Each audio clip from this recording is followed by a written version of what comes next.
let me know how many cards I've got. I'll just go ahead and do their cards and put them separate. All right, so we only have one microphone for tonight's event, so you'll have to make sure I need someone to manage getting this microphone to the person who's speaking. If someone, Leslie? All right, we only have one microphone to tonight, so yeah, we just got to make sure we're passing it around. Check, check.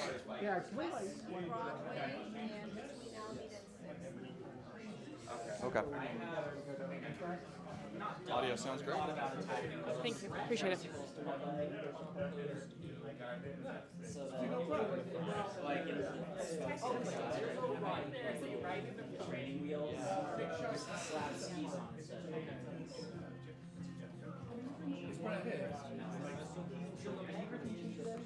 Sorry, what? June, have you heard from her today? She said she's going to be like 15, 20 minutes late. Just because apparently she got caught up in the new Factorio expansion, whatever that is. Oh, yeah.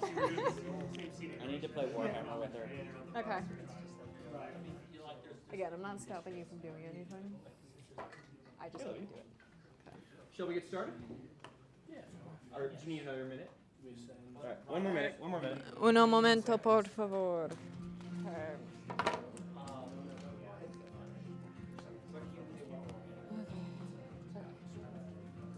Okay, I'm ready when you are.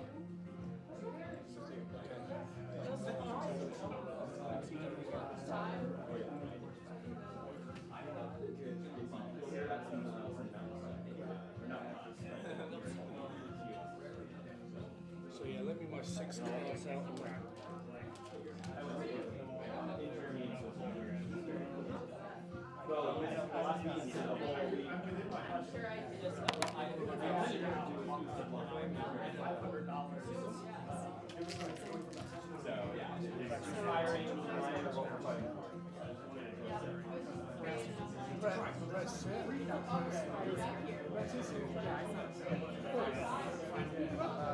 Oh, give Brett.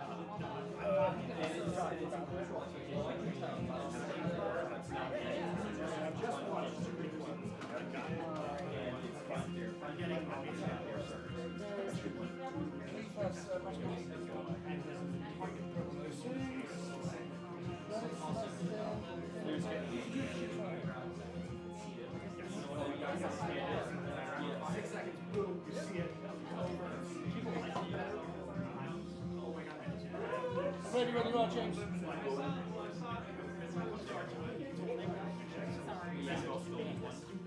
That's fine. When Chris gets here. Yeah. Oh, you mean Chris G getting here? Because I'm like, Chris is here, man. Like. Oh, yeah. No. Yeah, There yeah. are 2 Chris's in this race. Yeah. All set? Double Chris. Yeah.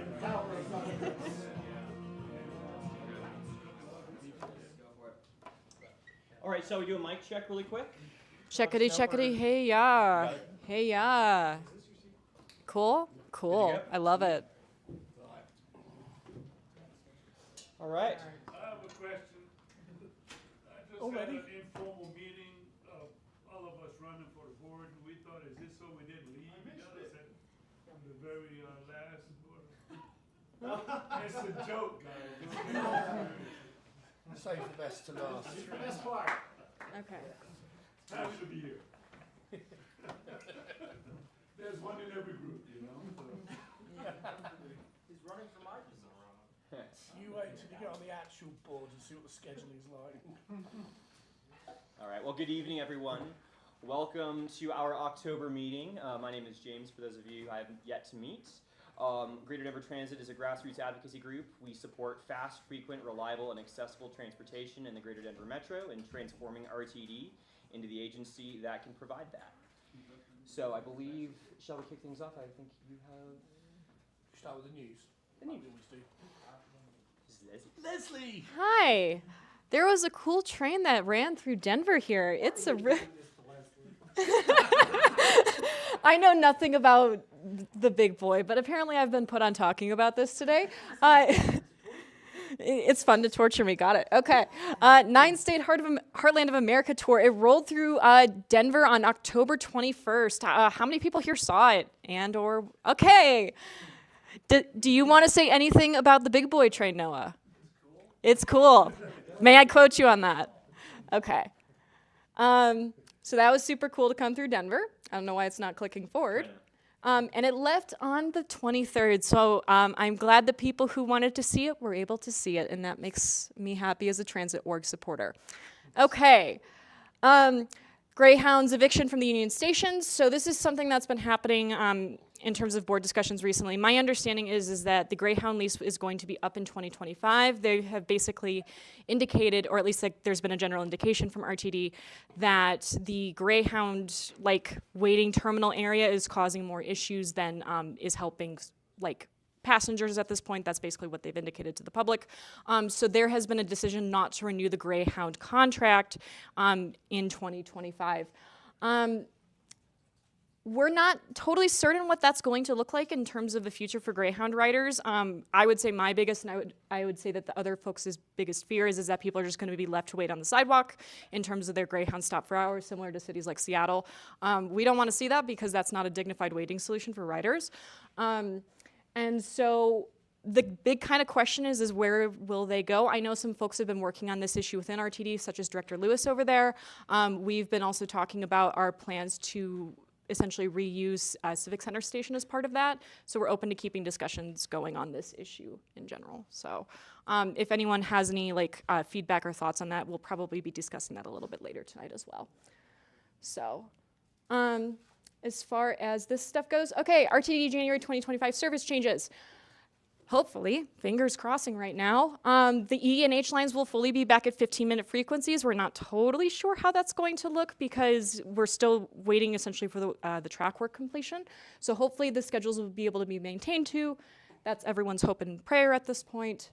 But we're also seeing a lot of service expansions in general, but some of the ones we want to call out here are the AB2 route in terms of providing extra airport service to Boulder. If anyone's been familiar with that contingent of folks, it's been standing room only for a while now, so we're happy to see more service in terms of one of the most popular routes in RTD right now. Routes 1 and 44 are being arranged into kind of this new art district connector service. So I'm trying to do a mental map right now. Oh, that's not me, okay. There is basically the one that kind of used to do this, basically come up through Villa Park and through Lakewood Commons and kind of come into Denver and then go to Lincoln Park. And then there was the 44. Someone else can probably describe that better than I can, but it used to essentially, it used to do whatever that motion was. But that is being kind of clumped together now into this Arts District connector. So the idea is that it's going to run from Santa Fe Arts District to Rhino Arts District area and basically kind of provide that sort of Arts District connection. And that, I think, has some potential promise. Personally speaking, only from myself, not in a lead capacity, I am interested to see what they're going to be doing in terms of the Villa Park and West Denver connections into Lincoln Park and Cap Hill, because the one was kind of one of the ones that existed. Now that that's getting switched up, I don't know how that's going to look. 30-minute frequencies are back on the AB1 and the 3083D, so more frequency increases. That's been a general signpost to this service change, so we're all super excited to see that. And additional routes on or trips on the routes of the Flatiron Flyer 5 and the LD1. If I remember correctly, the 5 is the Anschutz connection? Yes. Yeah. Okay. And then the LD1 is one of the Longmont ones that has just been kind of annihilated due to... would have liked to have written on. Yeah, exactly, yeah. Some of the leads took a trip to go talk with some folks in Longmont, and we would have loved to have taken that, but just the scheduling didn't work out. So, Route 35 East Extension and 9 Mile is reinstated. This one is one I'm particularly excited for as an Inglewood constituent. So for folks' context, there's basically been a huge gap in the service network right now. If you live in Inglewood and are trying to go east, it's good luck, have fun. There's not really a meaningful way to do that. The 35 is going to help with that by kind of patching the connections on Hampton all the way to 9 Mile. So that's going to allow folks to have connections on Colorado. That's going to allow folks to have connections on University. So that'll help bring back a really needed service for South Denver folks at this point. So I'm super excited for that, and I've been calling that out to the service changes folks I've been talking to. Service span improvements on the 24 and 73. Does anyone know off the top of their head what those minute frequency or the span improvements are? Yeah. For the 24, it's as per the system Yeah. optimization plan. I know this one runs right past my house. Yeah. Weekdays it'll run till midnight, and I think it's weekends it's till 9 p.m. Okay. And then there's one trip earlier in the morning as well. Mm-hmm. So it's welcome. Yeah. So overall, this, January 2025 is a huge improvement for RTD. So I know some of the folks that have been going to the service change related meetings and feedback have been trying to just be encouraging through this process of saying, hey, we might not be happy with everything all the time, but this is a legitimately meaningful improvement, and we're glad to see it, and we thank folks for it. The thing is a little covered by that, so I can't read that or see that. So one of the things that RTD is doing that's interesting this go around of service changes is that they're doing what are basically like professor office hours. If any of y'all, went to university, it's basically the similar format. I went to one last night that they were holding, and I was able to talk to Jesse Carter, the head of service planning, for like 20, 30 minutes straight, and just ask him several like pointed questions in terms of how the service network works.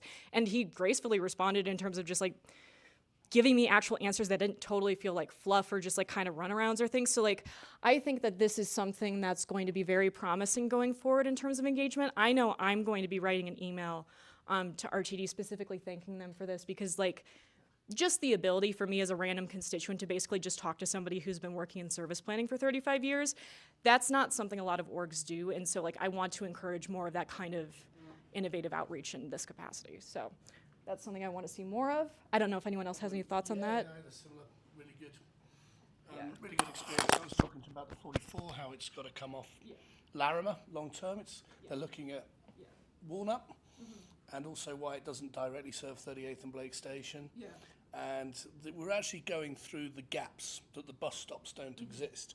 So now we've got an issue where the city needs to come in and lay some concrete. So, it's just a much better place to be than just no. Yeah, it's actually. Now I can see the gap, and now we can start getting onto Amy Ford in the city and saying, build us these bus stops, please. Yeah. And getting this route set up long term to be, a new thing. The other thing is they've got a new system for putting your comments in, which we should play ball and use. You go in there and it says like, what route do you want to comment on? It tells you how much are you impacted. There's like 5 things, like positive, very positive, negative, don't care. And then you write your comment in. But I think what we want to do is we want to summarize these comments and send them in, okay, as a big GDT letter.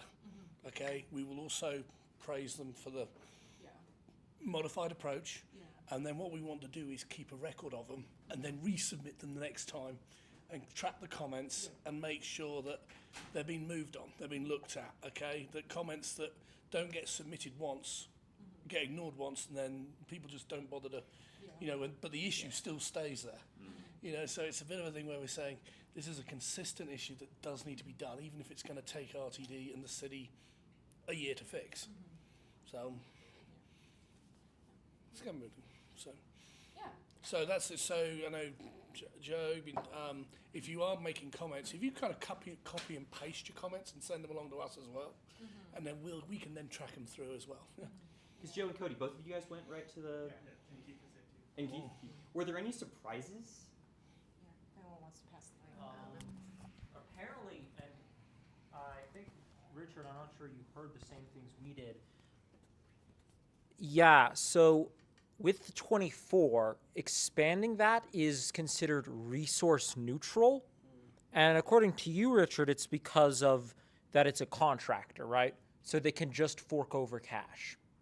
Yeah. But according to them they have this special math where it's, what was it called? Full-time equivalent hours?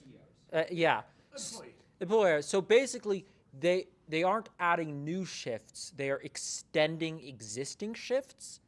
And so under their metrics, that's resource neutral. I don't really understand it, but it is an opportunity where if we can find more of these things, where we can expand span of service, where yes, it's more hours, but technically it's not more resources, that would be great. So, I think it's the case on this one. If you look at the bottom line, so the 35, 24, and 73 are on various, well, it's all one contractor now, but it's various garages. I think what RTD does is goes to the contractor and say, can you operate the extra service? Okay? And then, and the contractor says, yep, it'll be this much. We've got to say with all of this kind of operator shortage, the one thing they've not been short of is cash. When you talk about resources, cash isn't the problem. It is just getting people to come into work and operate the buses. So that's when they say when they're resource constrained, it's because they can't actually get someone in to come to work. You know, they have the money to pay them. So, yeah. Please.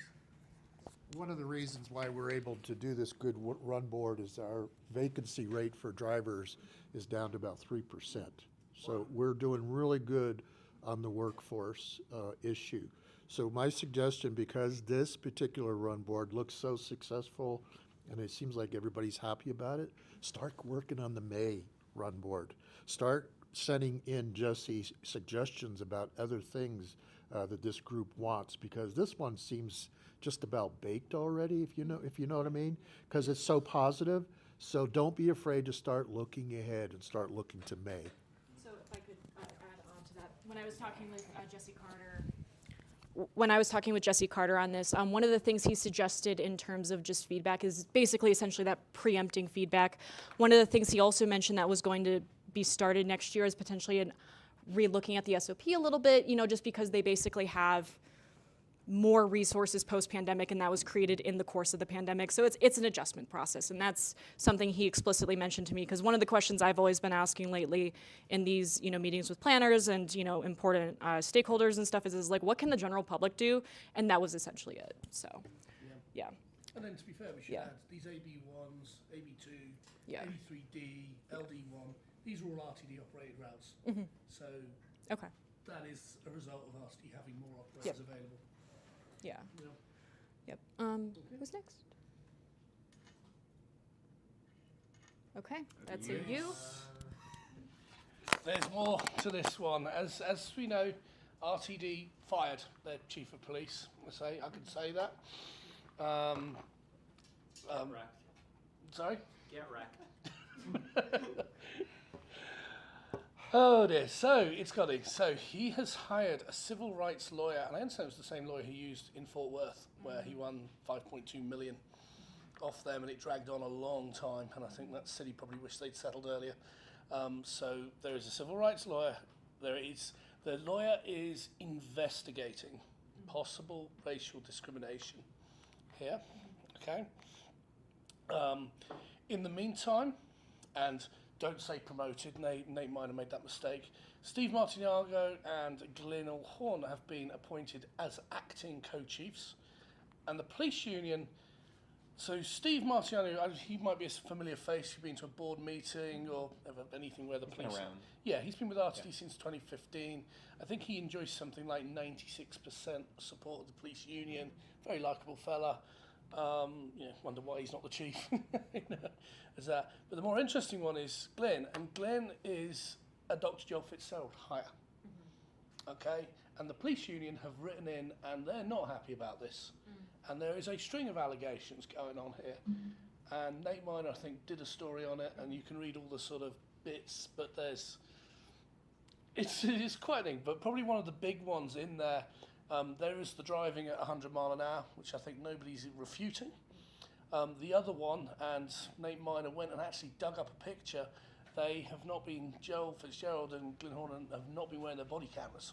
I think the only confirmed one is Glenn or not. I don't know if you know about Fitzgerald at this point, or at least the picture of The picture is there was a picture of him clearly not wearing it. There was a letter sent. There's a lot more other allegations out there which we're not going to go into because their allegations. they're allegations, okay? But those are the two. The two I've mentioned are the ones that are pretty much out in the open and are, verifiable by fact, okay? This one might run and run. Hopefully not. Okay. I mean, I'd simply not drive triple-digit speeds going down 25, but maybe I'm built differently. Would it be great if we had a train that could do triple-digit speeds? Yeah. Legally. Yeah. Legally. And then, although Deborah, she's talking to journalists. I mean, she probably can't say a lot, let's be honest.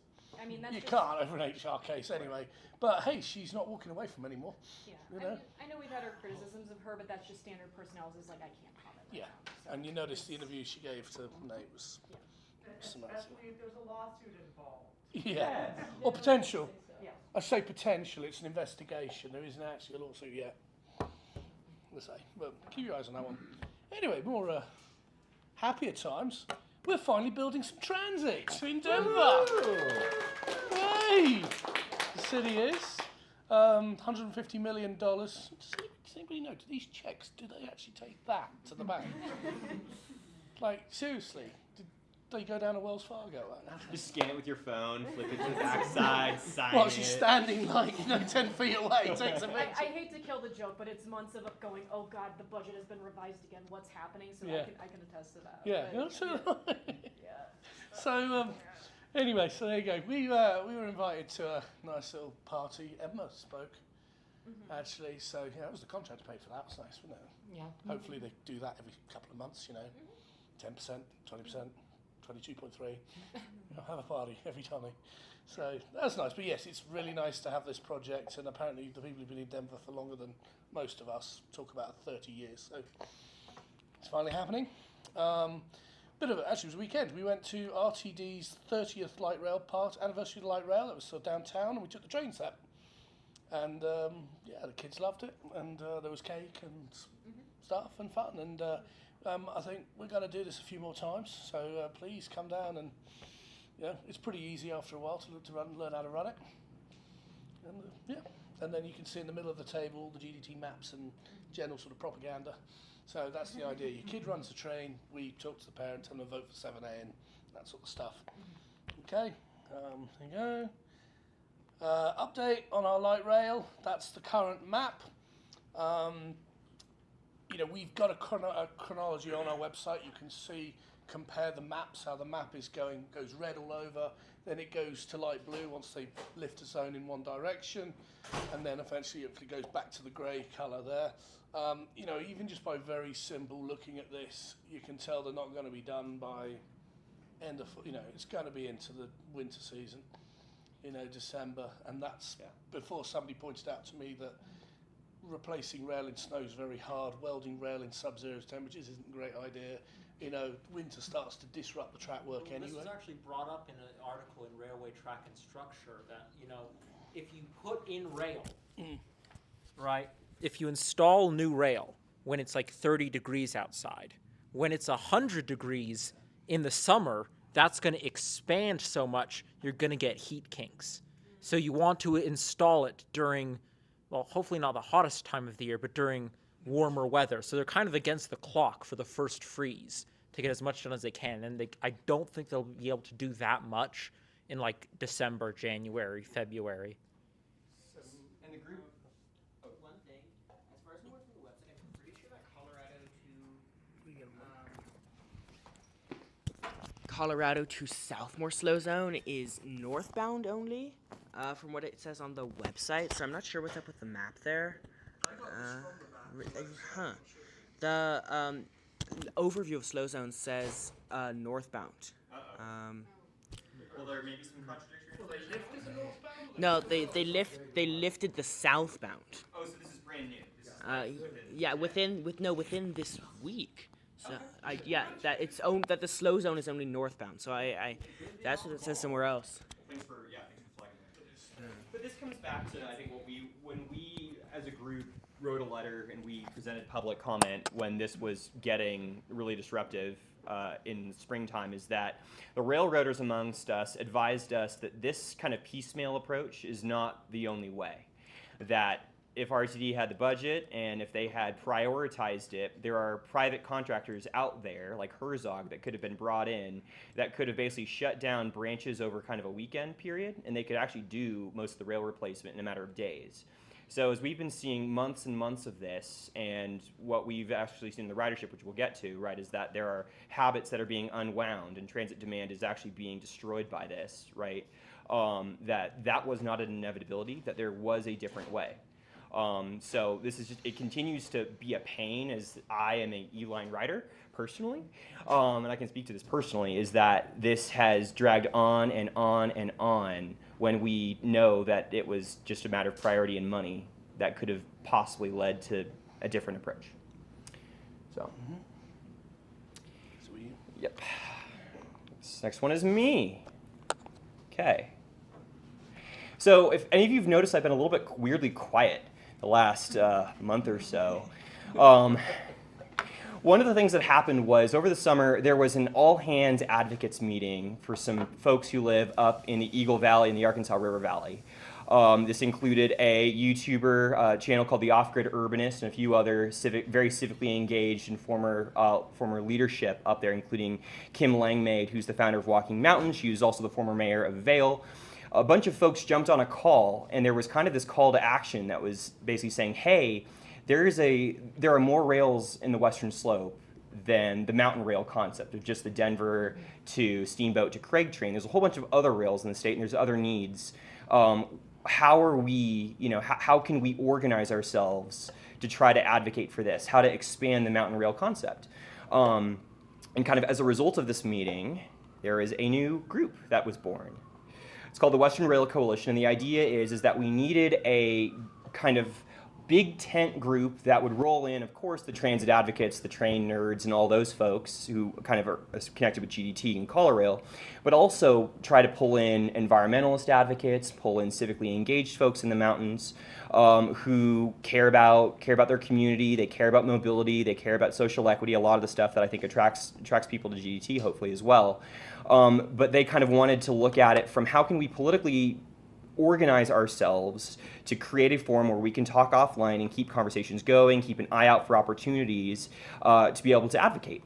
So this is kind of what the idea is that it is designed to be a place where mountain voices, civically engaged folks like Kim, like Amy Phillips, who's the mayor of Avon, Kathy Chandler Henry, the Eagle County Commissioner, folks who are extremely vocal on these topics, right, can kind of interface with Front Range kind of train people, railroaders, but also kind of have us be able to work with them and collaborate in the background to be able to put together and organize advocacy opportunities. So would like to thank Stavros, who's not here tonight. Stavros, you guys know Stavros, who put together this very, very beautiful map.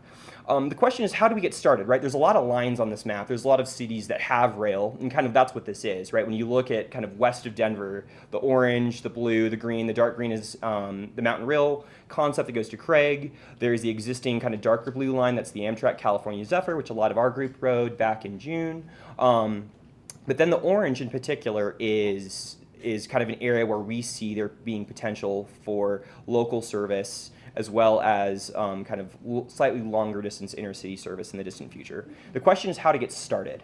So what's really cool is that in 2020, there was a new lease that was made to the Tennessee Pass line. Now, for those of you who aren't super familiar with the geography, Tennessee Pass is the line that goes here from Pueblo up to Dot Cerro.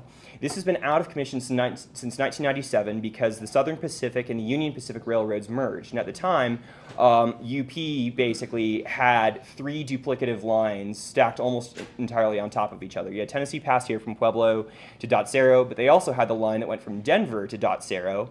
And then north of that in Wyoming, they have the Overland route. It was seen as surplus to requirements. So it was taken out of commission, but it was not abandoned because in order to abandon rail, federal requirements requires you to put this up for sale, and they don't want their main competitor to get it. It's kind of the key point here. So it's sat empty. It's sat out of service since 1997, which is longer than some people in this room have been alive. So there's an opportunity, though. In 2020, a lessee got a lease to the line. So even though Union Pacific, as the owner, doesn't operate passenger service anymore, they don't really see that as a core part of their business model, the lessee does. The lessee operates the A train in Dallas, which goes kind of from the northwest corner of the DART system up to Denton, which is a college town. So the A train is already running. This company does this, and they have indicated publicly that they would like to partner with the state of Colorado to explore passenger rail opportunities in the Eagle River Valley. So we've literally got this teed up. We've got no freight competition in terms of other train movements. We've got a nascent demand, nascent infrastructure, and we happen to have the densest part of the western slope between Leadville, or between Gypsum and Minturn. You've got the Eagle Airport, you've got the resort of Beaver Creek, which is, by the way, a 2-minute walk from a gondola. So we've got like this perfectly teed up opportunity, and all we got to do is direct the state to find out what it would take to make this happen. So what the group did is we wrote a letter to Governor Polis and CDOT's Director Liu. This went out on Monday. We've had some really strong background folks who've signed up onto this. Like I said, former Mayor Kim Langmaid of Vail, Amy Phillips, who's the mayor of Avon, Kathy Chandler Henry, who's the Eagle County Commissioner, Brian Hannigan, who's the president and CEO of Holy Cross Energy, that's the utility up there. Tamara Underwood, who's a public official, and then of course Connor Roth, who is a YouTuber up there, the off-grid urbanist, and he made an awesome video which we've shared on the Slack, and I hope all of you have seen by now, to kind of explain why this is such a cool idea. Yours truly. Connor, can you enable the closed captioning? Coleman. Sorry, not Connor. Yeah, it says Coleman here. Oh, Connor's asking. I know. Sorry, it's Coleman. It says Coleman here. Sorry, sir.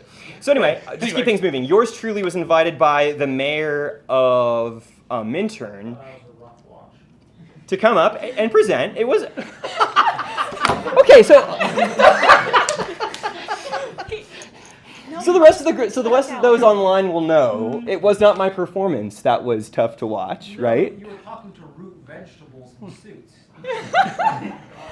Don't take the campaign while it's All right, so that is not the position of the Western Rail Coalition that we were speaking to. Folks who had a lot of questions is what happened. So we had folks who had a lot of questions, who wanted to understand what the proposal was, where we were coming from, and we didn't quite get there. We kind of lost 3 to 4 in terms of their kind of signing off on this letter. But it started a really good conversation, and there were some people who actually were very, very, very kind. They said this is probably the best public conversation we've had about the Tennessee Pass line in 30 years. Oh, wow. Okay. So anyway, it was, I thought, an extremely good starting point. We were speaking to probably one of the most skeptical crowds we could have possibly been put in front of. So anyway, it was exciting. And Brett came with me.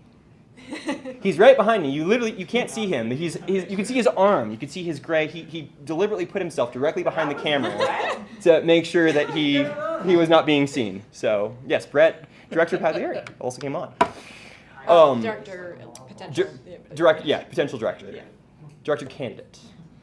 So, and then this week was awesome. We've had media coverage. David Williams of The Real Veil broke the story and covered like really strong quotes from the initial co-signees of the letter.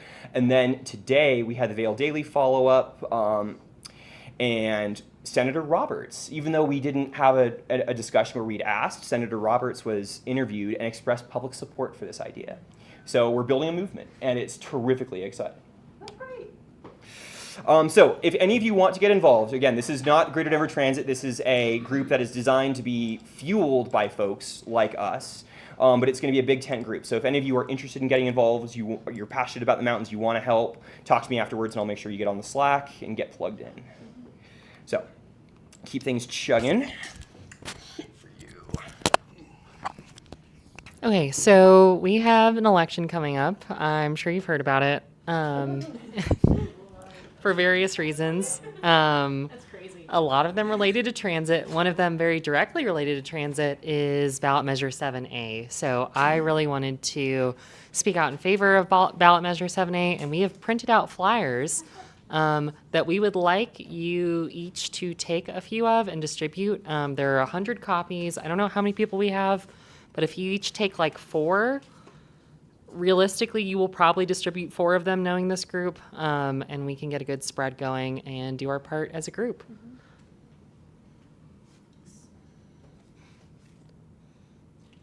Cool. Pizza fund. So, by the way, if any of you guys who are a member, not asking guests, but if you were a member and you enjoyed pizza tonight, I just kindly direct your attention to this Venmo code. Again, I buy the pizza every meeting. We have no general fund. There's no slush fund that's funding GDT. Everything that you see here was printed by one of us. Everything here was purchased by one of us. You're a political operative. So what we do have is a pizza fund. So if you would kindly, if you enjoyed some pizza tonight and you are a member, no guests, please feel free. If you're a guest, this is your first time. No obligation, just appreciate covering the costs. That's all this is. One thing I wanted to add in on the voting thing before we totally move on from that. So I know there's been some folks interested in helping out on certain initiatives. I believe that there's a phone banking initiative for 7A being coordinated. If anyone wants to get involved in that, please talk to me after so we can get on the email list for that. Or like email folks and let people know they're interested.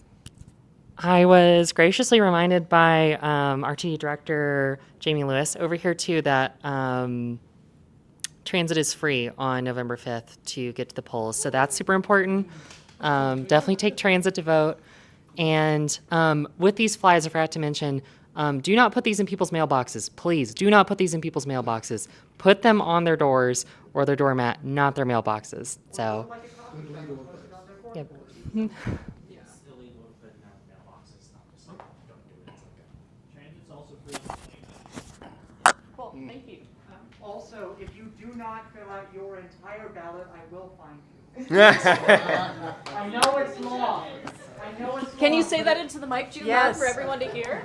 If you do not fill your ballot, myself, June, the Denver Bike Mayor, will come and find you, and you will not be happy about it. Do you agree to talk to anyone about any section of their ballot they're not sure about? Yes, I will tell you what I know about it and what I think about it. Okay, I mean, is this an I'll give you 5 seconds to talk about the vote thing this Saturday that you're holding. I'm holding a vote mob block party in Aurora for the greater Denver metro area. Free tacos, music, live entertainment, ballot drop off, and voter education from Count Me In. Nonpartisan. If you want to know how to get to that, talk to Julian after. Okay, events. I believe you are up. Okay, coolio. Okay, so monthly meetings. Yay, thank you. 6 p.m. on the third Thursday of the month. You will notice that today is the fourth Thursday, so we don't always follow that because sometimes our schedules are conflicted. Sometimes out-of-town people say that they're coming, and then we got to prepare. And then it just gets all messed up. Okay, and then transit-oriented drinks follows afterwards. And then the next one is going to be Thursday, November 21st. We realize there's a chance people might be out of town for Thanksgiving, so we encourage you to take use of the live stream in that case. I know I'll be here. Huh? It's a week later this year. Oh, it's a week later? It's late this, yeah. It's late Oh, this it's, year. wow, okay. Good job. Things I learn just by not paying attention to my calendars. Okay. We hope you can show up. It'll be a fun time before the And it's holidays. going to be a big one because we're going to be digging back into our downtown bus plan and our broader Denver bus plan. And there's a ton of work that this group has put in that we're super excited to talk about. Yep. And meet your new directors, hopefully. Yep. I mean, we can't have more than 3 people in the same room, though, right? They haven't assumed office yet. Oh, not till they're elected, or not till they're. They still can come en masse until they assume office. Okay, gotcha. Okay. All right, speaking of directors, RTD Board of Directors meeting, the next one is going to be on December 3rd. That is an alternate date because obviously the holiday schedule has affected that. As always, it's going to be at 1660 Blake Street. If you would like to give in-person public comment, come talk to any of us that have given public comment before and we can get you plugged in. Generally speaking, because the meeting starts at 5:30, we ask people to come outside and be like outside the building at 5:15 so we can figure out our ordering, our comment conga lines, all that fun stuff, and just figure out. Yeah. We've done that once, at least. I remember. Yeah. You were there. Yeah, but we'll figure it out. And then this is going to be the last one of the year. So any burning, parting thoughts you have for the Board of Directors at RTD for 2024, please give them at that time. Sorry in advance. We're almost done, so, you know. Yeah. You can just ignore that. That's their last meeting. Yeah. Yeah. You can say whatever you want to. Half the board isn't going to be there. Yeah, fair. Okay, Front Range Passenger Rail District Board of Directors meeting, please note that this is tomorrow. It is virtual only over Zoom. If you have any burning comments about the Front Range Passenger Rail situation, please feel free to give them. I know we're anticipating an SDP in the next few weeks here, hopefully. No? Okay, did that get pushed? Rail with an SDP. No, we're not. So unfortunately, the SDP is still extremely delayed. We were expecting some information. We don't know exactly how detailed it's going to be, but there was a promise that there would be something published. Okay. And the hope is that they're going to publish some documents that we can cross-reference with RTD's peak service study for the Northwest Rail Corridor, try to cross-reference some stuff and kind of piece together what the consultants between HDR and HNTB, between the two teams, between RTD and between Front Range District, have studied. So SDP expect it's still probably a year out, I think. So as Donnie from Queens would say, they got ideas of a plan. Donnie from Queens. Concepts of Okay, and we move on. If anyone here has been involved in our Front Range Passenger Rail District advocacy, we are basically trying to push them to go bigger, give more dedicated track, ensure that there's level boarding, and just make sure that it's fast, frequent, reliable, and accessible for all folks. So please help us on that mission. Emma, that's you. So we had our second transit-oriented hike. This was near the beginning of October. Had a pretty good showing there. We took the Flatiron Flyer to the MB1 to the Hesse Trailhead in Nederland. It was stunning. The weather was great. And we will post future transit hike information on the Transit Hikes channel on the Slack, so definitely get plugged in there if you're not already. I wanted to give a huge shout out to Noah and to Keith for helping me plan this hike. Super helpful there. And we are in potential talks for a final transit hike of the year a little bit after the election, early November to Apex Park. That's a maybe, but I will keep you all updated. A date hasn't been decided yet, but probably like the weekend after the election. So would love to see you there if that happens. Just depends a little on the weather. All right. There now follows a distinctly unashamedly political piece. Okay. I am glad I am the one handing this off then. Okay. So if you don't recognize this face, where have you been?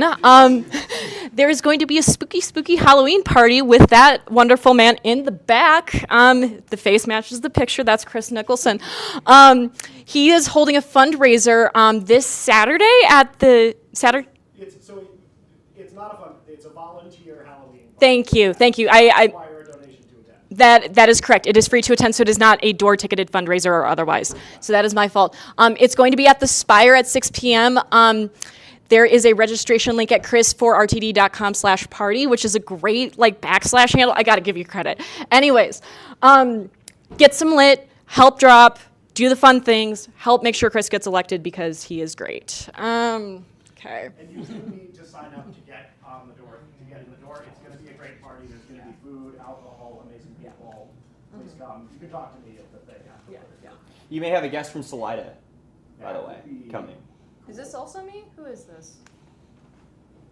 I don't know if this is me. Can Go for it. Take it. Okay. Emma can take it. End of political piece. This slide is messed up, by the way. It's Union Station. Politics? Am I political advocacy? Okay, yeah. So tonight we are not meeting at Wind Coop Brewery. We are meeting at Union Station for drinks. So we're just gonna walk right down and get those. That'll be between 8 and 8:30. We might go a little late. Hopefully not. We'll see when the game ends. We'll see when the game ends. Yeah, and if you have ideas for future ride-alongs, let us know. We've had some very positive reception about our karaoke night, so there might be. There will be another karaoke night for sure. It's a question of when.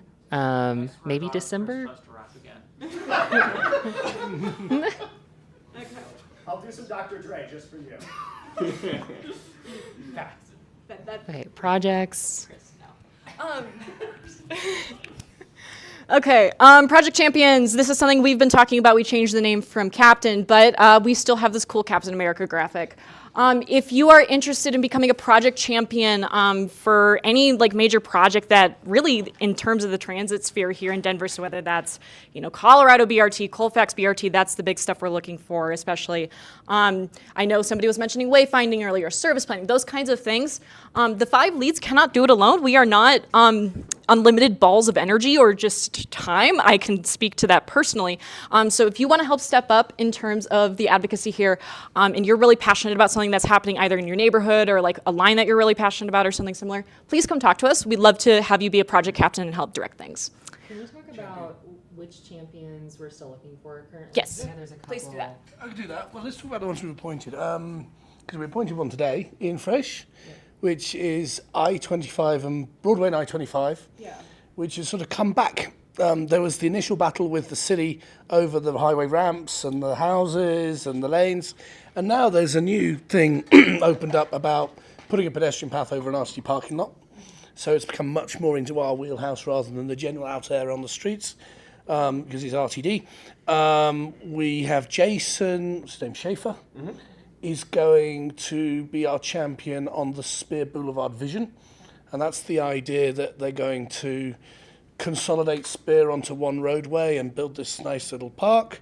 And what we're thinking is let's put the transit, like a transitway in the park, rather than bolted onto the roadway. So it'll be a much better sort of experience close to downtown.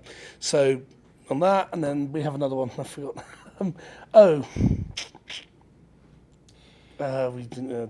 Well, there's a massive project that has several, right? There's our downtown bus plan project as well, where obviously Cody and Joe, you guys have been leading the way for the last couple of months. So So we're gonna have a few. We're gonna have more of these, right? As especially kind of we've got a final push this coming month for kind of the next iteration of the downtown bus plan and for the Denver bus plan.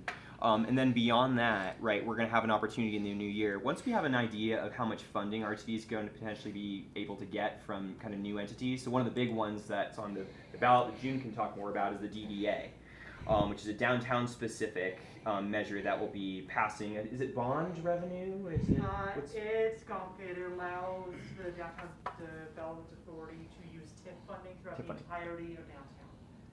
So potentially $500 million of capital investments from that, I think, is the number they keep quoting. Yep. But it's also a requirement to opt in. They're expanding the district to all the right of way, but the individual property needs to opt in. So just a slight clarification, there's about $500 million sitting undedicated right now that could transfer to an expanded TIF. Not to bore everyone with a TIF conversation, but the capture from the TIF increment would be the entire downtown authority. So if you kind of think of your property values right now from the commercial sector side and your sales tax base, the increment is probably much more than that. And also very important to note, quick legal quirk, if you're like, wow, that's a lot of money for stuff, why are they just putting it in downtown? It's because state law limits an authority like this to just, I believe, one per city, and in addition, can only be in the central business district. So the city's expanding it to what they can is most legally defensible as the central business district. That importantly does not include ballpark, which some people found questionable, but just the central business district. All right, if we're moving. A lot. Sorry, can we mention which project champions we're still looking for? Oh, yeah. So the other one I was missing was David Mintz's Pena plan. The idea of let's say this: the idea of a project champion is we're not asking you to do the project. It's kind of to be our eyes and ears. Okay, so when Doty, CDOT chuck out a report, they put out an open house. They just do something. Okay, you're the person that's on the ball. Okay, and you post that into a GDT channel so that we can see it coming in, okay? And you basically remind the group, hey, if we need to go to an open house, if we need to. But then also, if it looks like they've done something kind of questionable where we need to kind of mobilise, and that could be just GDT or it could be getting the whole coalition. You know, they've put some plan out that's totally car-centric. Transit's been forgotten again. That's when you sort of make the bat signal, and then the rest of GDT can come in and help, okay? And then we mobilise and we write a letter, we show up, we whatever we do, do whatever. So it's more you are just going, and some months nothing will happen on your project, and that's it. You just brought that. But you're the kind of the person that when you see it, and we're looking for people who are naturally interested. If you're naturally reading all the articles about Colfax BRT, okay, and you're naturally interested, it's probably a marginal amount of extra work. We're just asking you to copy and paste the article into Slack, for example.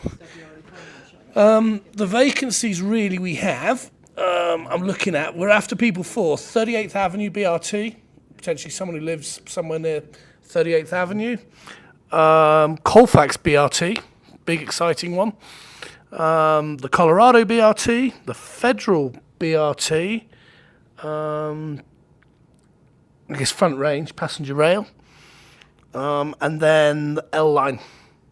So Welton Street, that's a new one that's coming on as well. So if any of those grab, now's the time to put your hand up, or we will start nominating people.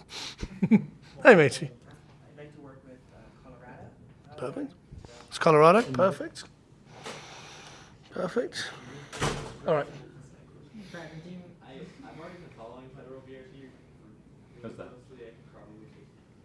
The Federal BRT, but yeah, that'd be helpful. That one's interesting because we pedestrian dignity are really leading a charge there, and it's because of the core centre section.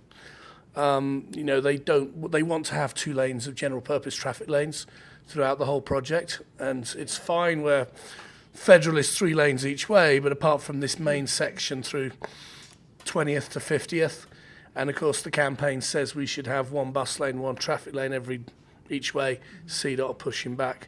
So that's kind of a big thing. Yeah, and we, they're running meetings and we can plug you into that. I've already had Yeah. It's the north side, West Highlands part that Yeah. is just a thorn in everyone's side.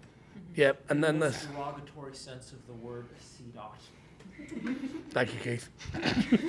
Anybody? There's no CDOT employees in tonight, are there? They're listening, by the way. They're listening. Yeah. Yeah. The other thing that gets interesting with that project, Bet, is what to do with Federal Decatur Station, one of the most dangerous intersections in the city, and there's the Colfax Cloverleaf sitting there, which will be woven into it. So, quite an interesting project, that. Anyway. Although I will say, CDOT did receive money to redesign the Cloverleaf, so a new design for that is going to pop up at some point. All right, here we are. So yeah. Yeah. So again, part of this is tough comps, right? So what we're looking at is growth year over year in ridership, right? We do this every month. We knew that this was going to be tough because we had zero fare for better air last summer, 2 months of it, right? So this is August over prior August. So we know that we were going to have difficult comps. That's why bus is down. But I mean, just look at that light rail, just 21% decline, right? What we're looking at is permanent demand destruction. We've seen this throughout the whole year following last summer. We are seeing an unwinding of transit habits because RTD has been so unreliable. And what you can see with the graph very clearly is that our recovery is stalling, right? As other cities, even like for all of fiscal year 23, which is the last kind of tranche of data that we can compare, other cities were 70-something percent, 80%. RTD was hovering at a mere 62%. We shouldn't expect radically different results in terms of ridership recovery this year. So this is just a call to action. This is why we are advocating, right? If RTD had it all together and ridership was growing, we wouldn't all probably feel the need to show up here. This is where it comes from. It's a labor of love, but we know that RTD needs to operate better service. And we can see right now that it's not just us in our own heads that are having issues with RTD. This is the public saying, this is not working for us. Not enough. Ridership, okay. So operator shortage is next. You can see, again, really positive story that Director Lewis talked about earlier with buses, is that we are up 150 people almost year over year in terms of bus capacity versus what we had last year, which is amazing. We are down to 32 vacancies out of a 952 budget, which is superb progress over last year. So yeah, we'll give them a hand for that. But rail. So out of a budget of 202, right, which is a fraction of buses, we're still at 30. What's weird in the data, and this continues to be a problem, Joe, I know you've looked at this too, I'm not crazy. If you add up the net hires versus those who have left over the last, like on a year-to-date basis, we're only up 4 people, even though RTD says the total headcount for light rail operators is up 12. So I don't know if this is Enron math or what, but this is a data problem that they continue to not get right, and their report is totally misleading. So this is something that needs to be corrected. But no matter what, the bus story is really positive despite this data issue. I implore whoever puts this together, for the love of God, come on. I think it's worth pointing out the issue too. It's not just board document to board document. It's consistent. It's within a. Thanks. Yeah. With the data issue here with the hirings, it's not just from one month in the board briefing to the next month in the board briefing that it's off. If you look in any given month's board briefing documents, there are months where the total hired, total separated, and total that we have remaining doesn't add up in those 3 lines right next to each other. Don't know what's happening. So, but the same math that goes for the FTEs on the 24 is used here. Yeah. So anyway, despite that positive story for buses, light rail, we've still got a long way to go. And we know that this summer has been really tough. From just accounts of light rail operators who we talk to and participate with GDT, it's been a really rough summer. And now that we're into fall, this is going, the issues on the light rail are taking a lot longer than they expected to. So we're going to keep a sharp eye on that. All right, next.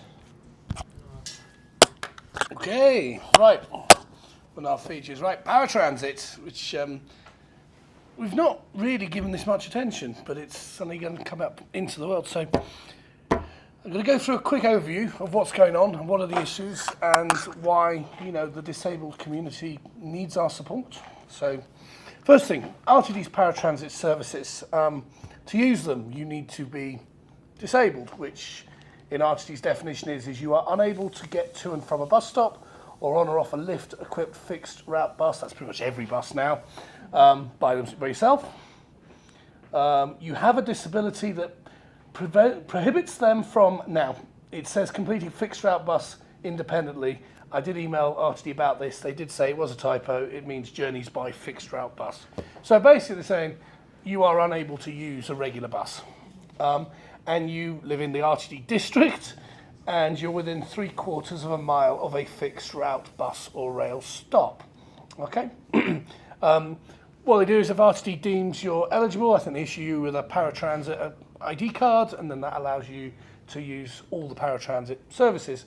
You are still allowed to use the fixed route buses, and you are still allowed to, I think, pay 50% fares because you're disabled. So the main service is what we call Access-a-Ride, okay? And this is, the complete paratransit service. It's a fully ADA compliant, as you can see, the vans. It's a door-to-door van service. The driver will stop, he will come to your door, he will assist you, basically down your front path or whatever you need, into the van, okay, and do the same at the other end. But it's an advanced service. What happens is RTD, you can schedule a trip between 1 and 7 days in advance, and then what RTD does at the beginning of each day is it looks at all the reservations and it plots, the routes of these vans, okay?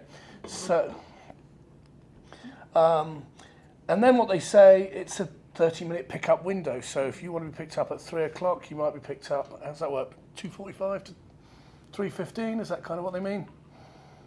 Say that again? If you said I want to be picked up at 3 o'clock, Yeah. you've got to be sort of ready at 2:45, 2:30. Oh, it's plus minus Yeah. 30 minutes? Okay, so I don't know if anyone remembers Super Shuttle before Uber. Anybody old enough to remember that? Cheap way to get to the airport. And you'd get there and you had no idea basically because the van would zigzag through places and pick people up or drop them off, and suddenly the clock's ticking away, and it was quite stressful if you were going for a flight, okay? Well, that's the reality our ADA community still has, okay? It's a shared use van service. So you are kind of at the whim of, if the driver's late, you're at the whim of a lot of other people and parts moving around on the system. These are the fares. So it's interesting because there are fares for disabled people who normally get the discount on a regular fixed route service, but then there are low-income disabled. So there's a two-tier fare structure, even though both low-income disabled would pay the same 50% on regular RTD fixed route service. And you can see they can get quite hefty, $19 one way to the airport. It should be pointed out that you can schedule a paratransit van in theory from one end of the district way to the other. You could get one from the airport to Evergreen. So $19 is, it can be, but you can see it $4.50. So pretty much if you just want to go down the grocery store, it's $9. Yeah. Now, one of the things is not everybody who has a disability needs a paratransit van. There are some disabilities, for example, the blind, some mental disabilities, or even if you just simply can't walk long distances, where the people can get into cars and can be travelled. So the theory is some of this, a curb-to-curb service might be more appropriate. And the reason is there's a choice of 4 providers, and it's basically run by some familiar people: Uber, Lyft, Z-Trip, which is a sort of another peer-to-peer app car. Anyone had a go with it? Apparently, no. And then, believe it or not, they're still in business, Metro Taxi. Okay. And the idea, the idea is very simple. Is Uber? It's a regular Uber driver. They're given a little bit of training, but it's a curb to curb. The driver's not going to help you get into your house. It's literally, he's probably going to help you get into, a little bit into the car. He might stow a foldable wheelchair, but it's very much, it's no way near the comprehensive ADA service that the Access-a-Ride is. You're given a limit of 60 trips a month, okay? And what happens is RTD pays the first $25 of the fare, and then you pay the rest. So imagine that. You can order an Uber to go to the grocery store, And if that trip is less than 25, it's free. Okay? That said, funnily enough, a free Uber service has gotten quite popular. The usage has kind of skyrocketed, okay? And it's get to a point where it's become quite usable. And to a point where RTD is saying this is not really a regular RTD service, it's supplemental, it's premium. They're using things to say, don't get too comfortable with this. Even the, so it's one of the bits of RTD arguably does work quite well. And RTD is now telling you that, it's sort of first class RTD. That said, it's not without its issues, okay? One of the biggest ones is they don't let you use the multi-stop function. So, this is where you can get an Uber driver to drop your friends. And the big one with this is if you're relying on Uber and you just need to pick up a prescription, what you might want to do is schedule a multi-stop ride. So to go from your house to the grocery store and then back to your home. Yeah. And RTD basically says you can't do this. Now, Lyft and the two other providers said, sure, we won't allow them. Uber said, no, we're not disabling it, okay? So the riders, there's no warning in the app. You can break these rules and RTD might come after you with a threatening warning letter and threaten you with suspensions. There's also things like the 60 trips across the 4 providers. There's no automation. The rider has to take charge of that. It's very much you've got to manage your own usage and keep a tally of how many trips. Otherwise, RTD might take away what is a very good service and for some people almost their only mobility option. And then other issues are, it's Uber. You could get anybody really. Some cars might work for you. I think we've all had a thing. If there's a nice big SUV shows up, fine. But if a small compact car, it all depends. So there's that with it as well.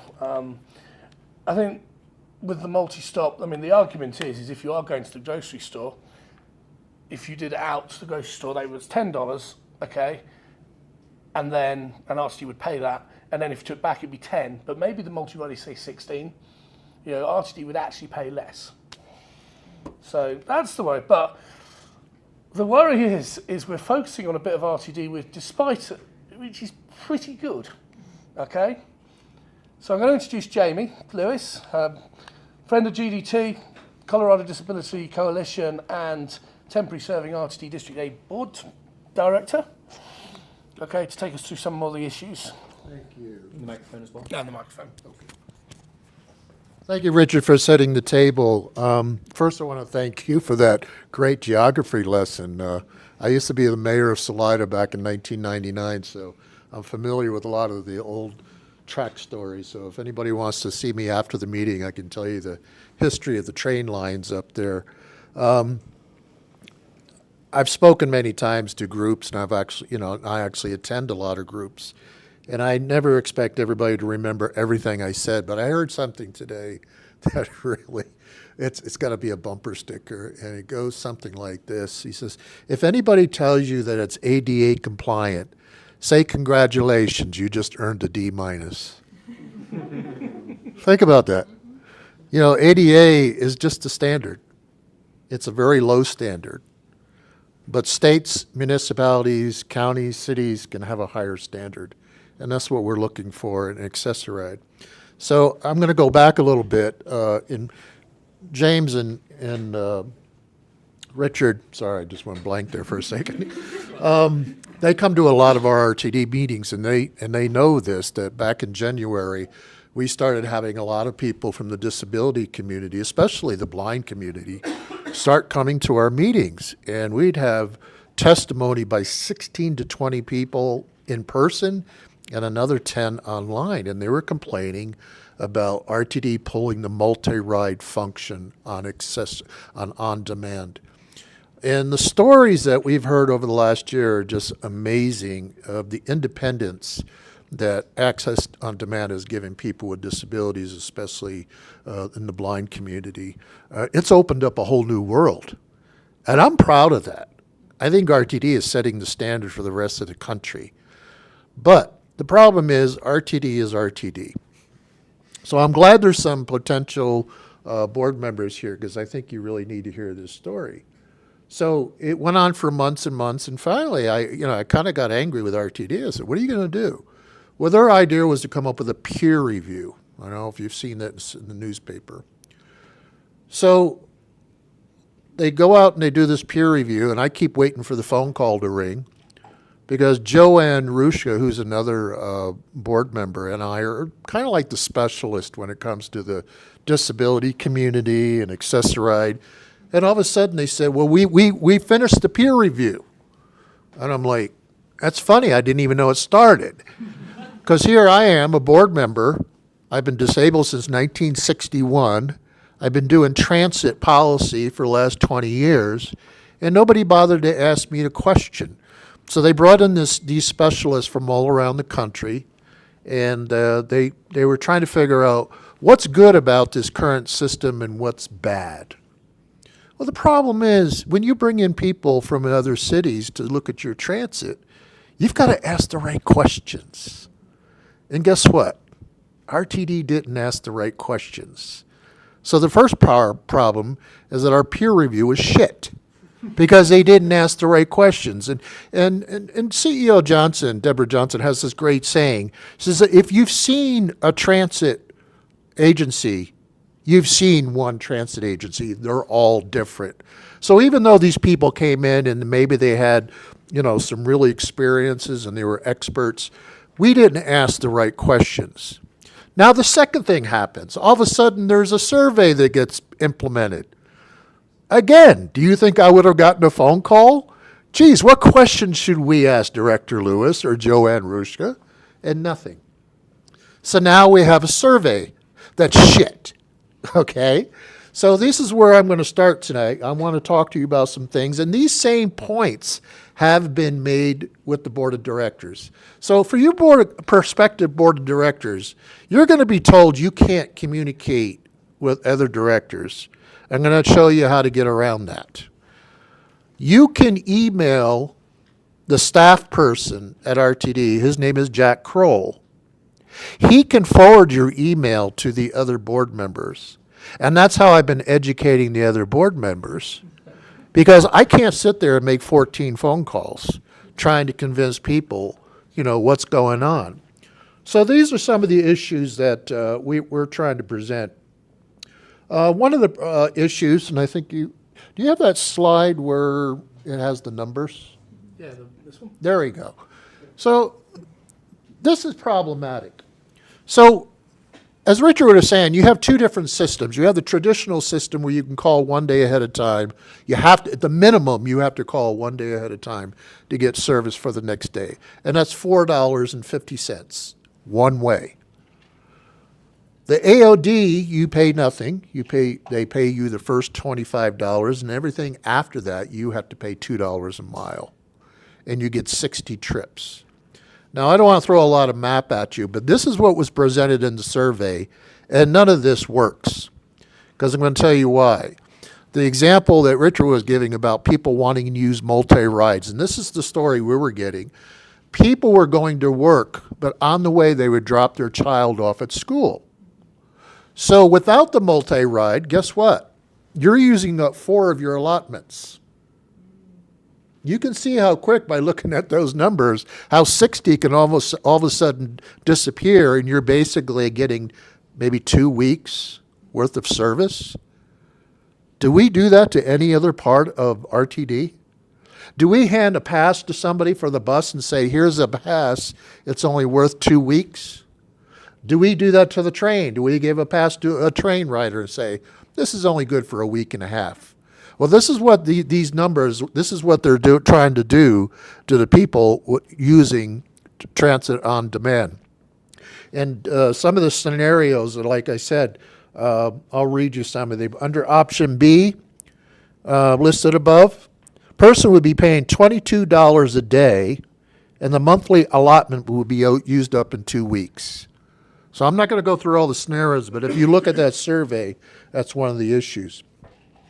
The other piece that's missing from the survey, and this is a perfect example with this multi-ride option, is why are we conforming to the TNCs rather than us setting the standard for the TNCs. And let me give you an example. You know, the multi-ride option was there with Uber. We should have made the other two, you know, the bigger ones, Lyft and Skip and whoever the other one was, provide that extra ride. Wouldn't that make more sense than saying, oh, we're going to eliminate this? Because what happened, these people had this great service, and then the rug was pulled out from underneath them. So my question is, why aren't we, remember what I just said about the D-? Why aren't we raising the standards for both sides? Why aren't we doing multiple rides on the regular accessor ride? Because what we're doing is we're just basically, that little option is just to drop things off or to pick things up. They're not extensively long. So people, Uber was saying, we don't care. You know, it's your $25. The clock is ticking. You do whatever you want with it. So that's why we want to restore the multi-ride. Excuse me here for a second. One of the other issues, and it was brought up by our community through all that testimony, what was the big, why was RTD trying to run this through so quickly? All of a sudden we started seeing dates like the RTD board will vote on this in November or December. And we're saying no. So some good news, it has been postponed to 2025. So guess what? Whoever gets elected is going to have to deal with this. But you're going to have to deal with me. So I'm leaving in December, but this is a subject that's really close to my heart. So it will be discussed at the December meeting, but only as a discussion item. So that means it won't be voted on or considered until 2025. One of the other issues, too, is that they want to, this doesn't even make sense. Are you guys familiar with the 3/4 mile rule? That accessoride has to be within the 3/4 mile of a fixed route. And they're trying to control the TNC, saying you can only serve within the 3/4 of the 0 or the 83. I mean, that logistically, that's almost impossible. Why would I care what people use their $25 for? If they want to go outside of the zone, let them go outside of the zone. This is another point. So 4 years ago when this project started, they started with 2 zip codes. It was down in Centennial. And I was there when we had these ideas because the thought was, for people don't realize on accessoride, it costs $50 to $60 each way. It's subsidized that much by RTD. People only pay the $4.50. So we said, like Richard was mentioning, we realized that 50% of the people who are using the accessoride service didn't need a vehicle that had a ramp. We have our blind community, we have our learning disability community, and other. So we started, let's look at Uber and Lyft, this new technology, TNCs, and let's transfer some of them over. So the average trip on the AOD is $18. So the thought was that you could almost, for every 3 people that applied, it would be covered because you weren't paying the $50 to $60 each way. Less than half the cost. What's that? Less than half the cost to operate. Exactly.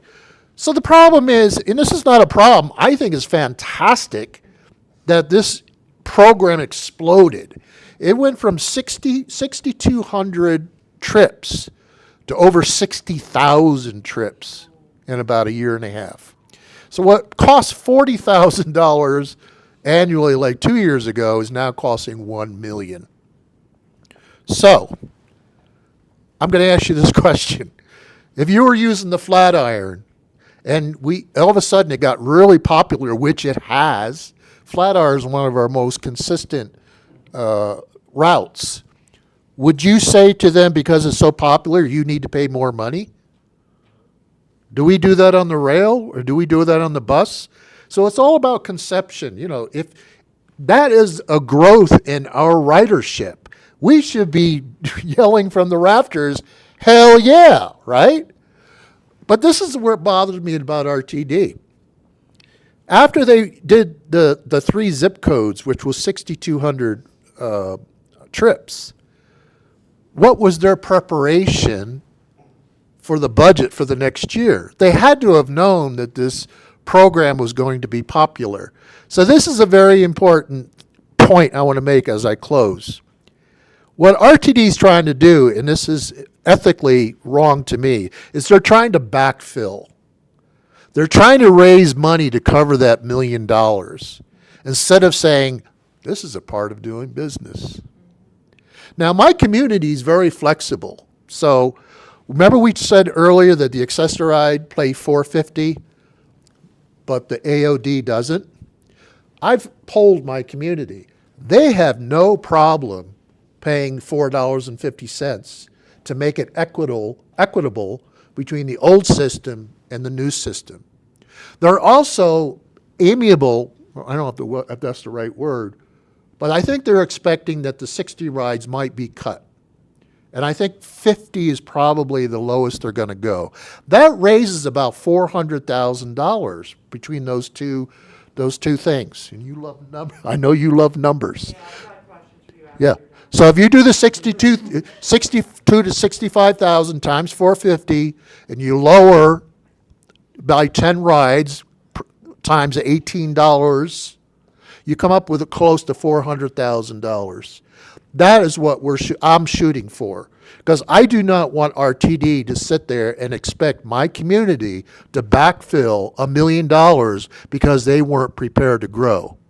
So if you guys have any questions afterwards, and again, I appreciate that there's board members here, so I can kind of lift this subject up and you can have the details that you need to move forward with this. And please always feel free to reach out to me on the subject. But on December 6th, there will be a discussion. No decisions will be made. So if you guys can come to that meeting, I'd really appreciate it. Thank you. Yeah. So, can I pass the mic? Yeah. Oh, thank you. Appreciate it. Thank you for addressing that. It's a big topic and an important one and complicated. So the underlying question here is, RTD is a resource constrained agency overall. We're less funding compared to like Portland, for example, which has $1.8 billion for a district half the size. We've been talking about expanding bus service. We've been talking about increasing frequency. You have people like my opponent Bob, who's sitting right here, who's talking about raising driver salaries to $40 an hour at a minimum. That would meaningfully increase the amount of money that we would have to spend just to maintain existing service. Or we'd have to lay off 40% of the drivers to pay for it. So my question, if we raise the salaries to $40 an hour, my question is, how do you balance those questions and concerns? That's what I've been really struggling with, because we've been talking for a long time about increasing service. We want to do well and do right by the unions. That's where I'm really dealing with this. So I wanted to see if you could address that. So I have 3 comments on those. One, there's 2 big things hanging over our head. One is 7A, which you guys are supporting, and that's like $70 million. That's the first issue. We can't lose that. The second issue, and I'm just trying to think my focus here, 7A. Oh, there has been several bills passed by the state legislature. They're not huge in nature, but they will provide some possible revenue and operating monies. But most of that's for planning and stuff like that. And I had 3, now I can't remember. But yes, that's one of the problems. And the biggest problem is making sure you have enough drivers. And I know I keep repeating that, and people don't want to hear that.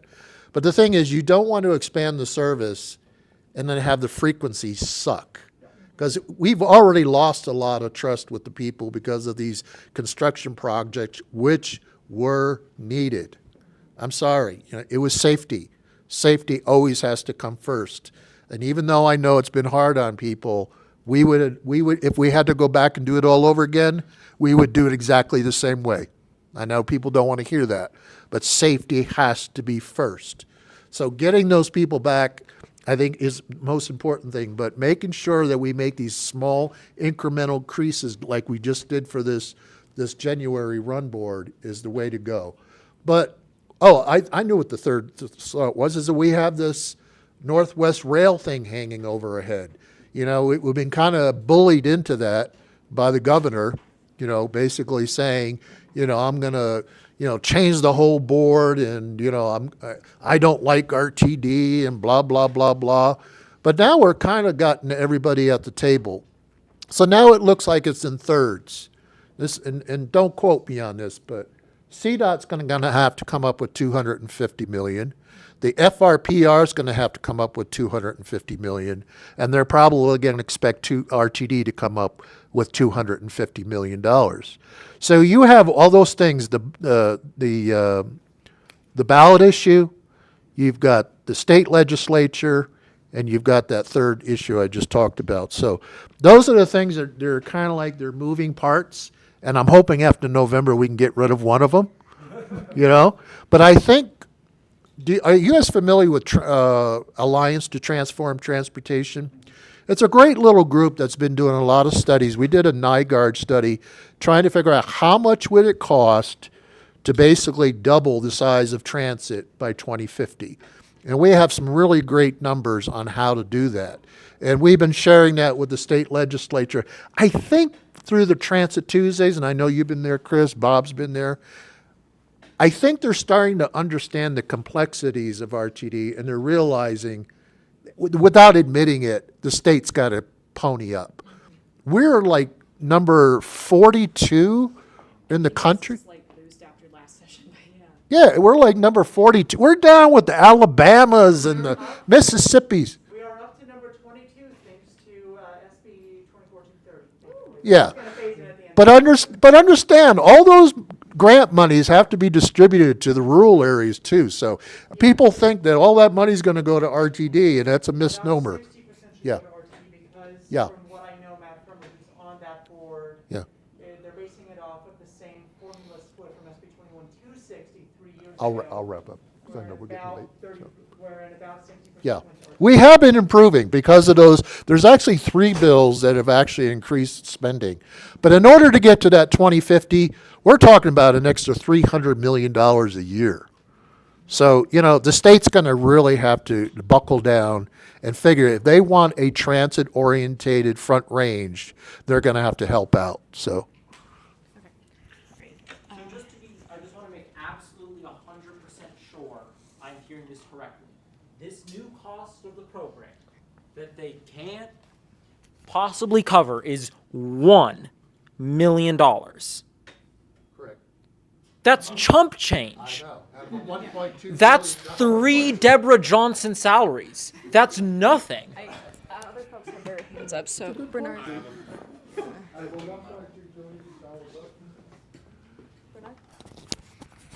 A question that I have, you mentioned something that's very near dear to my heart, and that's safety. And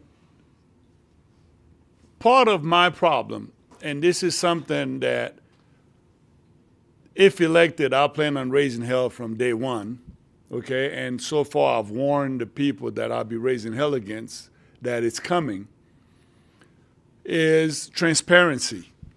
Because like you just mentioned, if I know it's needed, I understand about what they have to do to the wheels of the trains to grind them down to make them run smoother.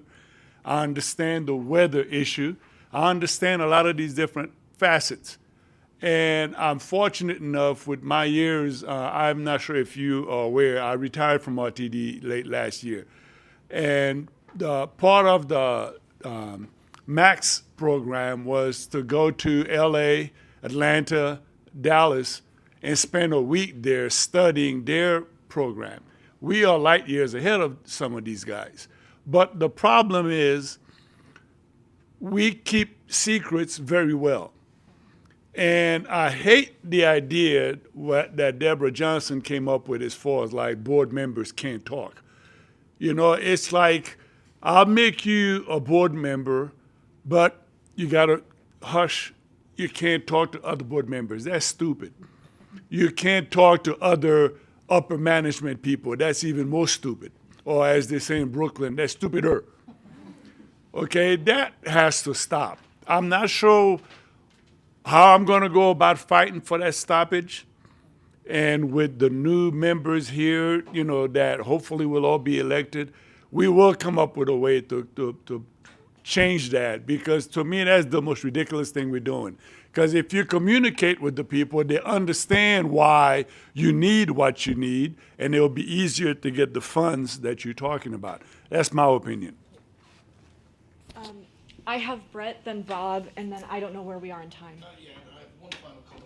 Okay. Okay.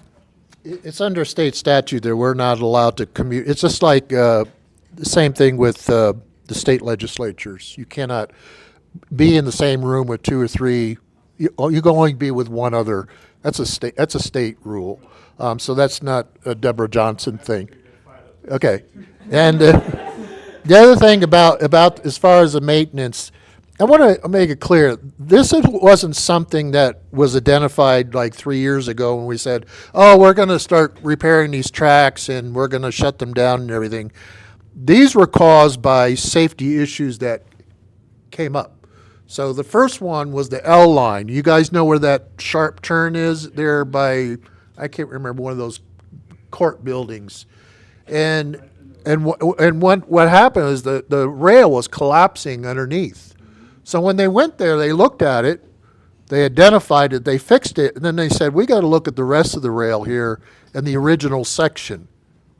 That's what prompted them to have to fix that. So it wasn't something that could have been anticipated like 3 or 4 years ago. The same issue with the Southeast line. That was not, nobody saw that coming. And the other issue about transparency, you have to look up the PUC rules. I'm just going to say something. Something happened on the Southeast line that made us do all those repairs. I can't say any more than that because I'd be breaking the law. And that's because of the PUC rules, not RTD rules. So I just wanted to make sure. Yes, and I know these guys have, and I applaud them. One of the things we have to understand, if something happens, and I have to be so careful here because I don't want to give away what happened, but it's like when you go and try to sue somebody for malfeasance or doing something, they built something wrong, you have to shut up. Because if you say something, you might be ruining your case. That's all I'm going to say. And I think you're going to figure that, I think you're going to hear more about that in the next couple of months. You just have to trust us and trust me on that one. But but do you understand, if we're suing somebody, if we say something, we lose that case. Do you understand that? That's the part that I think people don't understand. You're given a responsibility for taxpayers' dollars, and you have to be careful with that. And I know it's probably not the answer you want to hear, but yeah, yeah, Still, yeah, you know, educating someone yeah, shouldn't fall within those parameters. yeah. And as far as the communication, I think that one was blown out of proportion too. I think they wanted to make sure that we weren't talking to rank and file people rather than the supervisors or managers, because some of the employees did feel a little uncomfortable. There are some very progressive board members, and they were going to rank and file, and they said, you know, we don't feel comfortable answering their questions. So that's why that policy came out. It's like, let's go through the board office and we'll get the answers for you. So I ask any question I want through the board office, and I've always gotten an answer. So I am never denied any information or data that I want. So, Thanks for saying that. yeah, thank you. Are we moving on to Bob's? Okay. Yep. I just wanted to go back to access on demand. Jamie, you can back me up. I heard it was $1.5 million a month to basically provide the access on demand service. No, it was, went up from what the last numbers I heard, it cost $1 million. $1 million a month. It went from $40,000 a year to $1 million in about a year. Okay, so that is $12 million a year to provide, and that takes care of what, 50% of our disabled riders? At least 50%. Okay, so $12 million a year, that's 50% of our disabled community. Anybody want to tell us what the total operating budget of RTD is? What's the money that's spent on bus and rail? Any guesses? 1.2 billion, is it? No. Actual money, no, that's the whole of RTD. It's like 800 million. It's well, I just did a calculation from the border. It's 609 million. 609, it's the target. 609 for everybody. Does $12 million seem that much to take care of 50% of our disabled community? No. And that's my final thought. We're going to move on. Good point. Good point. Thank you, guys. Okay, thank you, Jamie.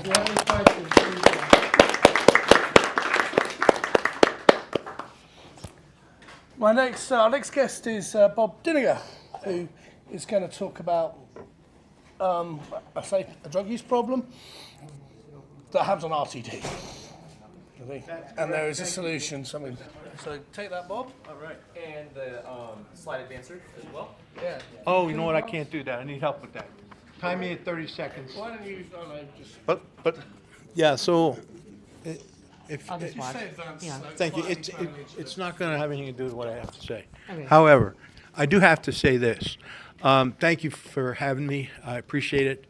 My name is Bob Diniger. If anybody listened to the CityCast Denver podcast, you know the rest of that refrain. I'm not afraid to be a pain in the ass if the situation calls for it. This might be one of those situations.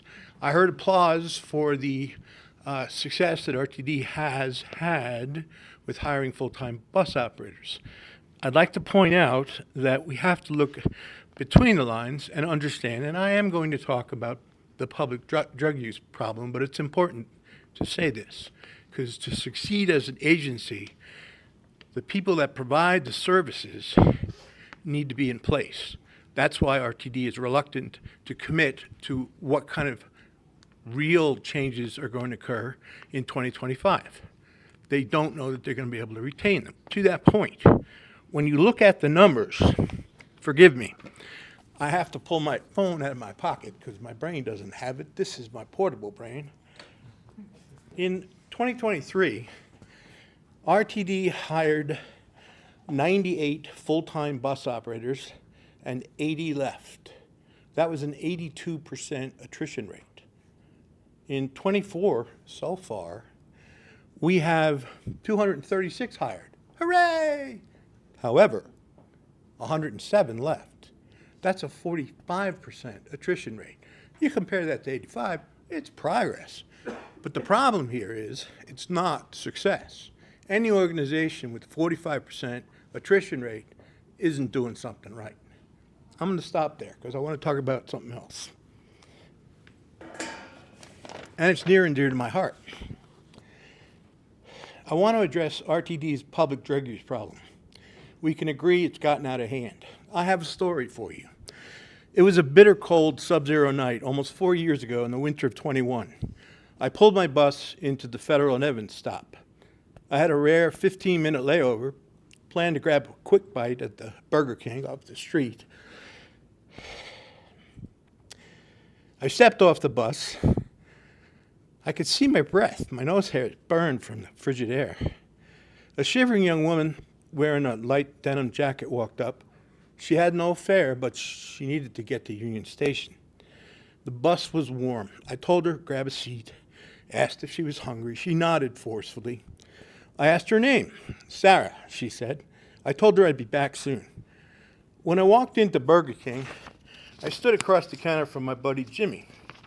We eyed each other for a second, him in his Burger King outfit, me in my RTD winter coat and pants. He said, "Man, it's disrespectful cold out there." I nodded. I mentioned the hungry, shivering kid on my bus. Jimmy understood. He shook his head, threw some cheeseburgers in a bag, and handed it to me. When I reached for my wallet, he held up one hand. "God bless," he said. I thought about her parents. I had a pretty good idea why she was heading to Union Station. Fentanyl. Fentanyl is a synthetic opioid 50 times more powerful than heroin. I know, my job was just to drive the bus, but I'm also a parent. As Sarah wolfed down her meal, I pulled the bus out onto Federal and discreetly notified dispatch over the radio I had an at-risk passenger who needed help. After a typical bureaucratic RTD exchange, they eventually said help would be waiting when I pulled into Littleton Station. I can't describe how upset I felt when I pulled into the station and saw 5 squad cars waiting there. Sarah stepped off and asked the cops if she was under arrest. They said no, and she ran to catch the light rail to Union Station. This was before the lockdown. The forced exodus of what GM Johnson said in 21, she referred to these folks as the non-destination individuals. And it resulted in so many vulnerable people. Don't expect that to conform to this. It resulted in so many vulnerable people spreading out across our transit system with a continued increase in public drug use and overdose deaths. Now, I'm aware that some have little regard for these folks, believe cops and possibly paid transit ambassadors can succeed in chasing them away. Do you know the #1 cause of death for our unhoused neighbors is overdose? I'd like to suggest that we embrace, in Lincoln's words, the better angels of our nature and act on evidence-based solutions. What we really need is to add harm reduction and an overdose prevention center to RTD's tool set. All these hurting folks, nobody wants to feel intimidated or repulsed by. Let's provide solutions and services in a place they can safely access. After 10 years in existence, Denver's Harm Reduction Action Center in the old Le Central restaurant on 8th and Lincoln has the support of its neighbors and Denver police. No one's son or daughter has ever overdosed in a harm reduction or overdose prevention center. And you sure as hell can't get into recovery if you're dead. Tonight, I'm inviting all my fellow candidates, members of Greater Denver Transit, RTD's board, all of RTD's riders, non-riders, and would-be riders to get behind the mule and plow for a transit-adjacent harm reduction, overdose prevention facility in Denver. I know we can do better to make a welcoming transit environment a reality. Thank you.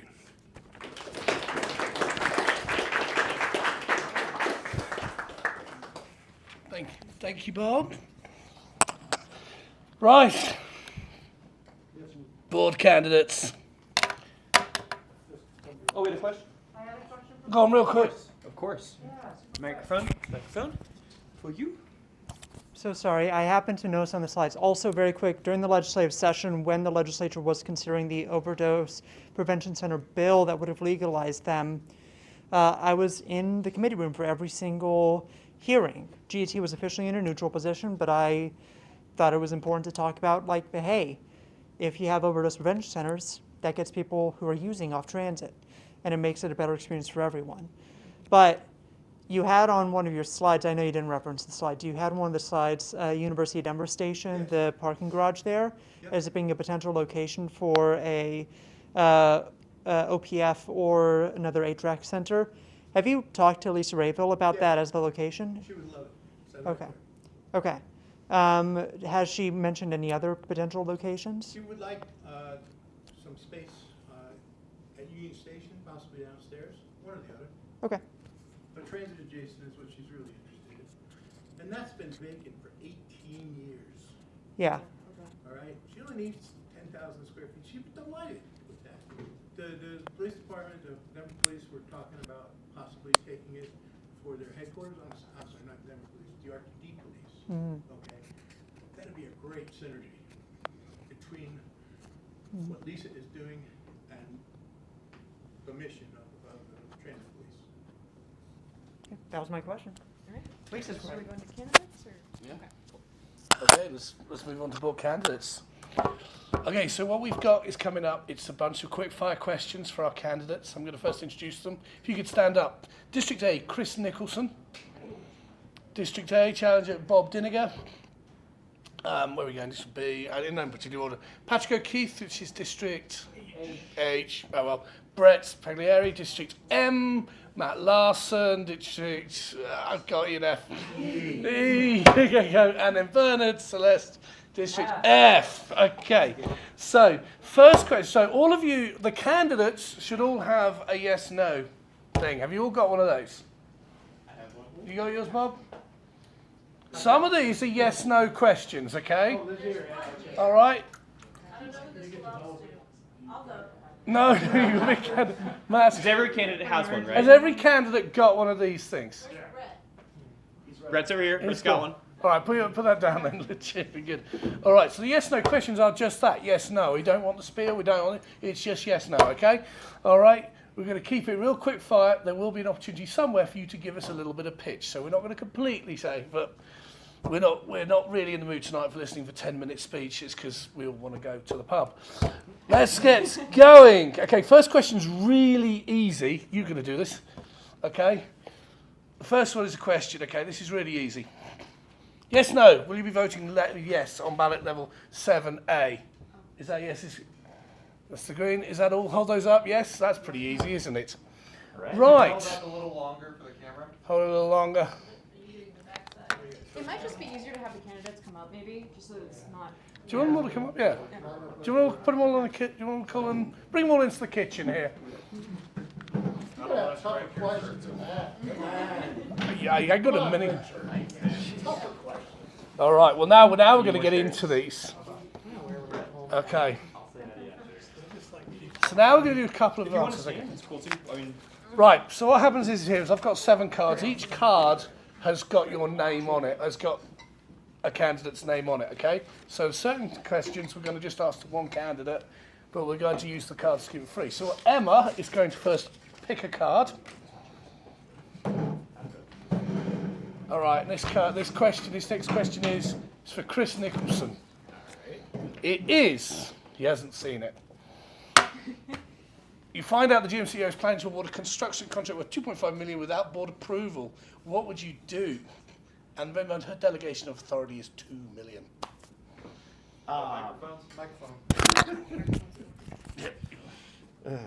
Well, I'm on camera, so I can't make a joke to mess with you guys. I obviously, for me, I think that when RTD is going to approve any contract, it needs to be presented to the board with a certain amount of expected time for us to have the time to read it, whether that's one meeting, whether that's 6 weeks, whatever. The notion of you can just hand something and say, oh, read this, approve it right now, or approve it in this packet, and not give the board time to dig into it strikes me as wrong. So I would say, you can bring this back to us at the next meeting, and I'll vote yes on it then. But don't hand me something like this the night before it's due and expect me to approve it. So. Okay. Right. Let's move on. Next question is, I'll give this one to.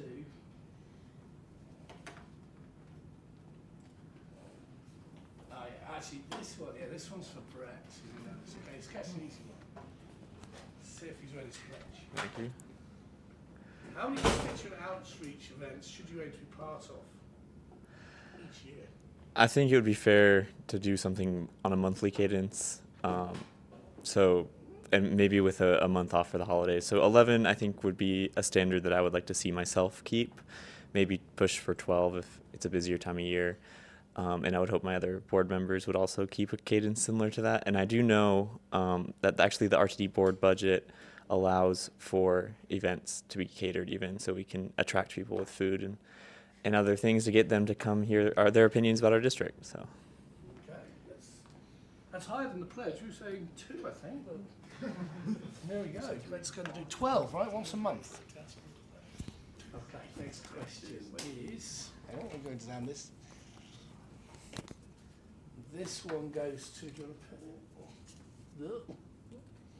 This one is going to be for Bernard.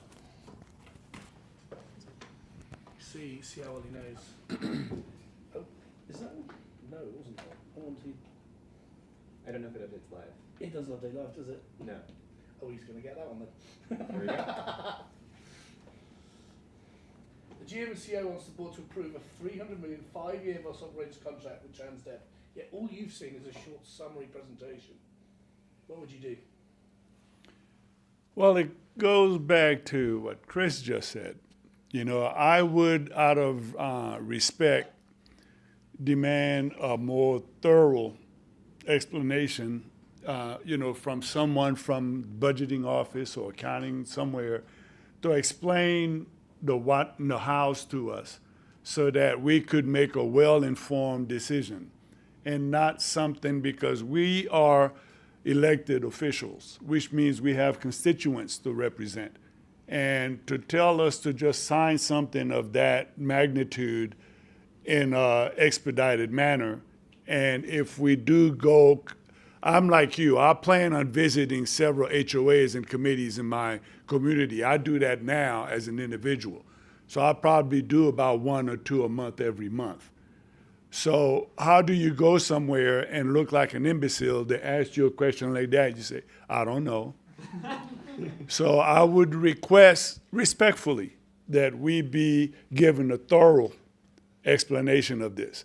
I don't know if this would fit into like a study session, but at least let us understand it. And if we agree with you, I would be more than happy to support it. But if we don't agree with you, I would ask your respect to understand our differences, and we go from there. Okay. I'm going to ask this one. Any wildly differing opinions from the candidates? Chris, really quick. I think we should cancel the contract with Transdev. I do not support re-upping. I think all of the bus operators should be in-house, so I just reject it. I'll take that. Thank you. So the opportunity to have done that, Chris, is past. This just occurred, at least with the Englewood facility that I worked out of for Transdev. They went ahead and signed it. Actually, I shouldn't say. The board delegated the all contractual negotiations to the GM and CEO. And as long as that remains the case, this is what's going to happen. Okay, moving on. Next question. Next one is a question. Candidate. It is Chris Scootshire. I think he's having traffic problems or something. He said he was coming. He was here. Who's here? Yeah, he must have stepped out. Must be the bathroom or something. Okay, so we can come back to him. Ooh, okay. Pick again. There's somebody, hang on, there's somebody coming at me. Oh, did I just see, can you? Part of the question is that can you open the door? You're Let's go. ratting them out. You're ratting them out, man. Well, I just. Oh, no. Nope. No, Never mind, never mind. All right, pick again. Okay, that is Patrick. Richard. District H proud. I asked if I could just have Keith answer the questions for me. Probably going to do it anyway. This is another procedural question. After a committee work plan and a chair placing, what other method can you use to get an item on a meeting agenda? Each board member has 3 resolutions. Is that what you're saying? No. Yeah? Anyone else want to? The other candidates Yeah, going to chime your own in? resolution. The one that I'm familiar with is that it takes 3 directors to put something Yeah, directly but- on the agenda. But you are limited in the number of resolutions you can raise, is what Tisdale told me. Oh, interesting. And I would go with Doug Tisdale over anybody in this room on the bylaws of RTD. Yeah, well, that's useful. It's gotta be tough, isn't it? I mean, if you want to come down and debate them with me.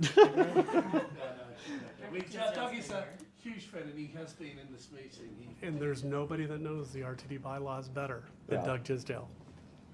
Esquire. Yeah, for a bonus point, what's his catchphrase? So moved. So moved! Be expecting one of you to take it over. Okay, next one, we are. And that wasn't a yes/no question. No, these are not. Was there more context we wanted to add? No, it's three directions. I went to public school. You said it would be a yes or no. There haven't really been hardly any of those, honestly. This one's sort of come up. Where's the cards? Where are they? Next one. Oh, so you put this one aside. Oh, what have we done here? Those are the two cards. Okay. That's it.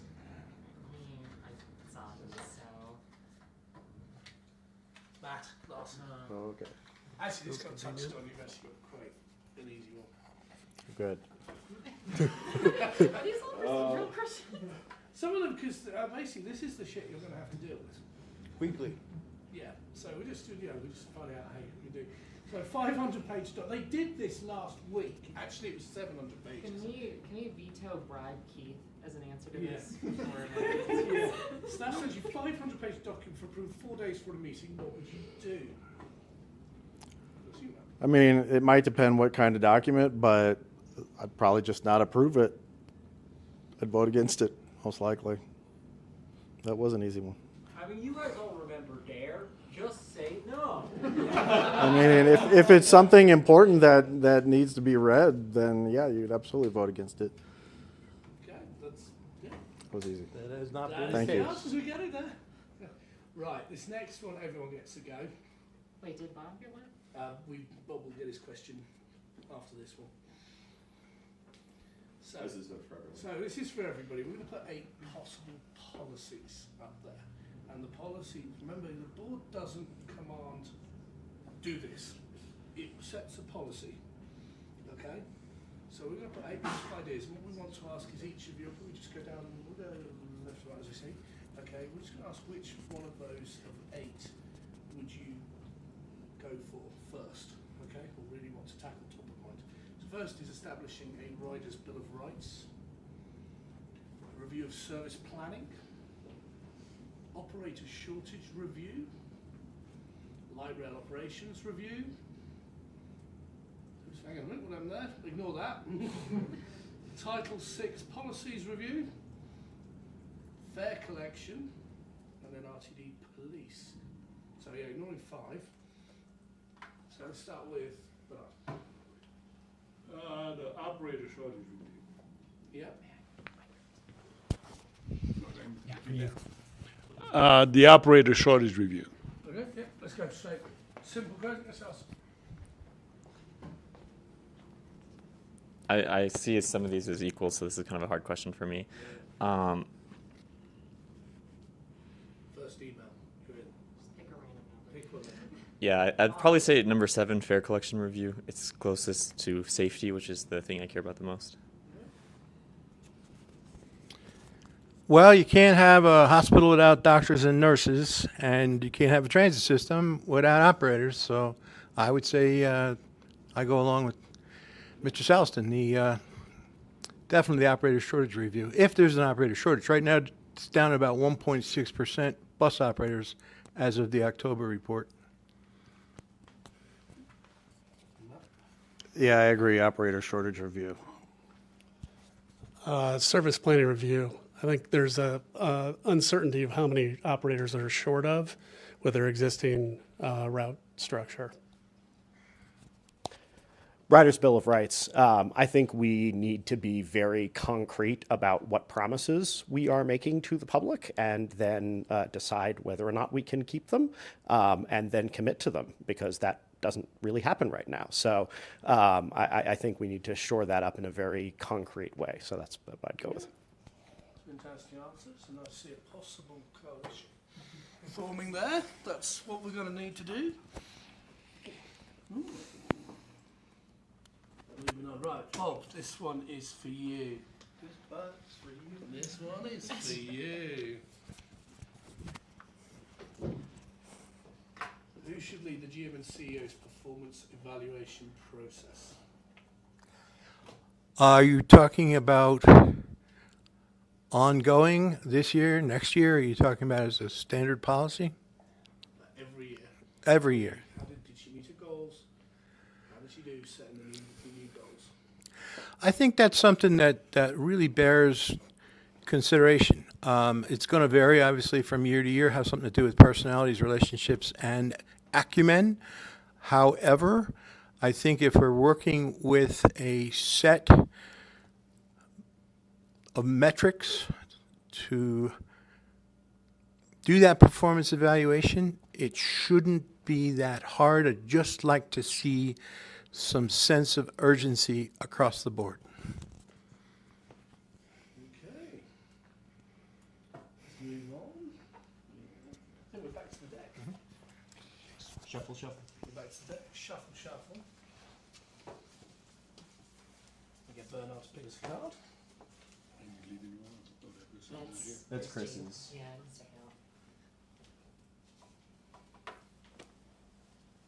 Ready? We have you picked yourself. Oh, you picked yourself. Just call. All right. And this one is a procedure one. How has he read his documents? How many votes in favour do you need to change a board bylaw? Ooh. No answers from the Keith Gallery. I can't remember, 7 or 8. It's, I've got that sound actually somewhere. how many votes in favor do you need to change a board bylaw? I'm not sure, my friend. I don't know if you went over that in our training, but I am not sure. Anybody I else? don't want to lie. Chris, you know? Here. Yeah. Anybody else? It's just like at our debate. I'm the one forced to answer all the questions. It's 10. It is 10. Yes, Yeah. it's 10. It's two-thirds. Yeah, Is it two-thirds? it's 2/3. Yeah, same thing. Well, unless if the number was reduced. Right, exactly. It's two. I believe it's specified as 10, but yeah. It's either 2/3 or 10, which is 10. Yeah.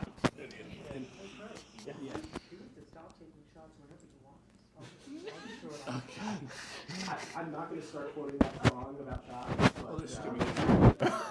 Okay, I'm going to see what this one's going to be a good one. This is fun. This one is a challenge. Okay? And I'm going to start with Chris. Okay? Yep. All right, I'm going to start with Chris, and then we'll go this way down the line. And Bernard, you'll figure it out. Okay? Sure. Okay? Mhm. Try and change Kev for this one, all right? Okay. Can you tell us something positive about the candidate on your right? He's nicer than I am. So, to be fair to Lobar.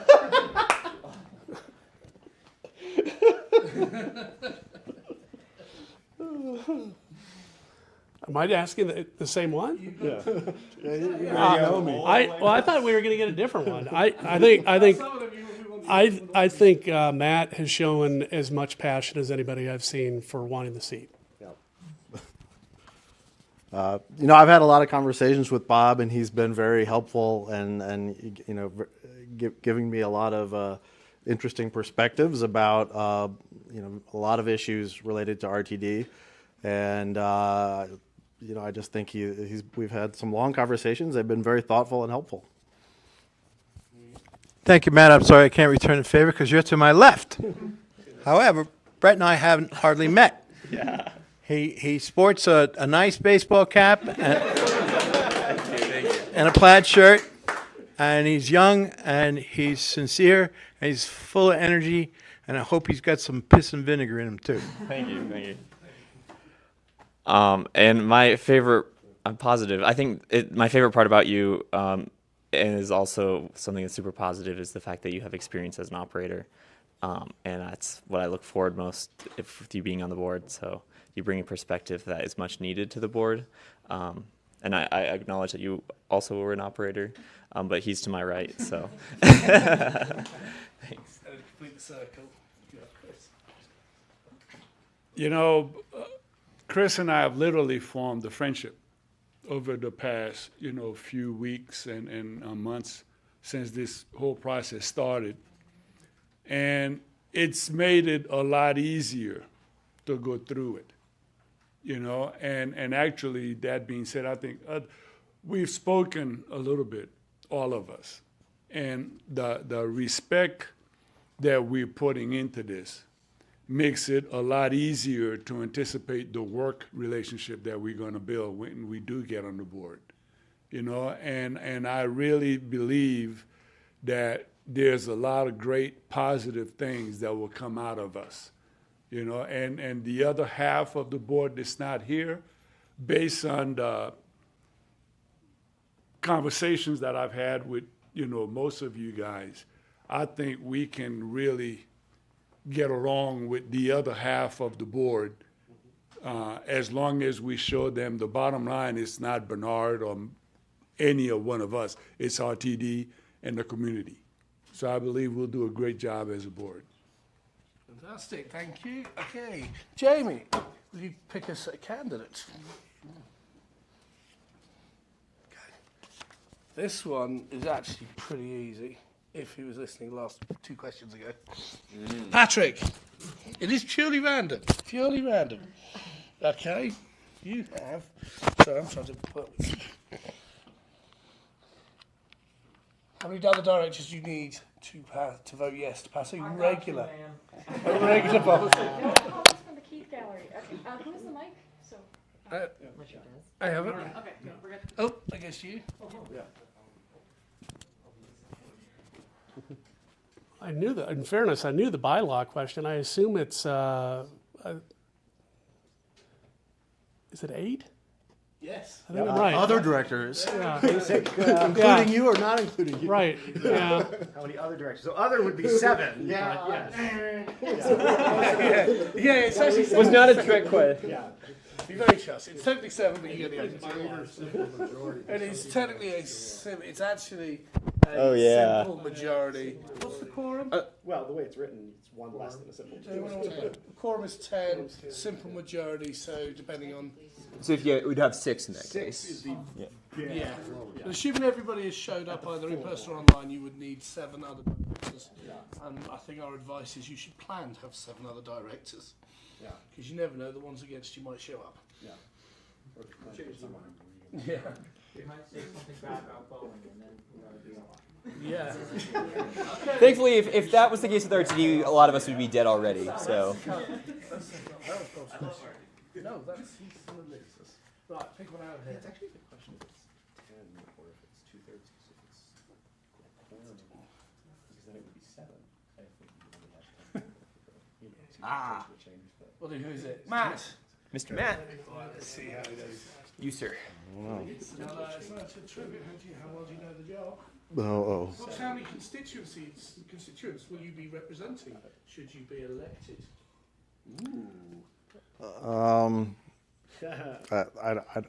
I think it's around 200,000. Very good. Correct. Close enough. There you go. It's not 2. Yeah, 3 million divided by 15. Very, very roughly. Okay.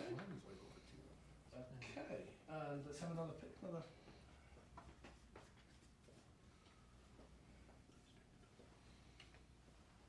This one's for Brett. Okay. Thank you. How do staff brief board members on legally and or commercially sensitive matters? Quietly. Yeah. I would assume that they go into executive session. It's correct answer. Very good. And this one's an important one because this is how, you know, sometimes GDT pushes for things that we'd all like to know, but sometimes we need to push sometimes for things for you guys to know. Okay?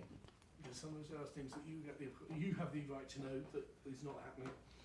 Okay, so executive session is that mechanism. Right, next one. Oh, as you know, there's no pick a card in. I'll add to, I think committees can also go into executive session, not just the whole board Let's too. do this. Let's go. Let's start with Bob, and we're going to go this way and go round. Okay. Thank you very much.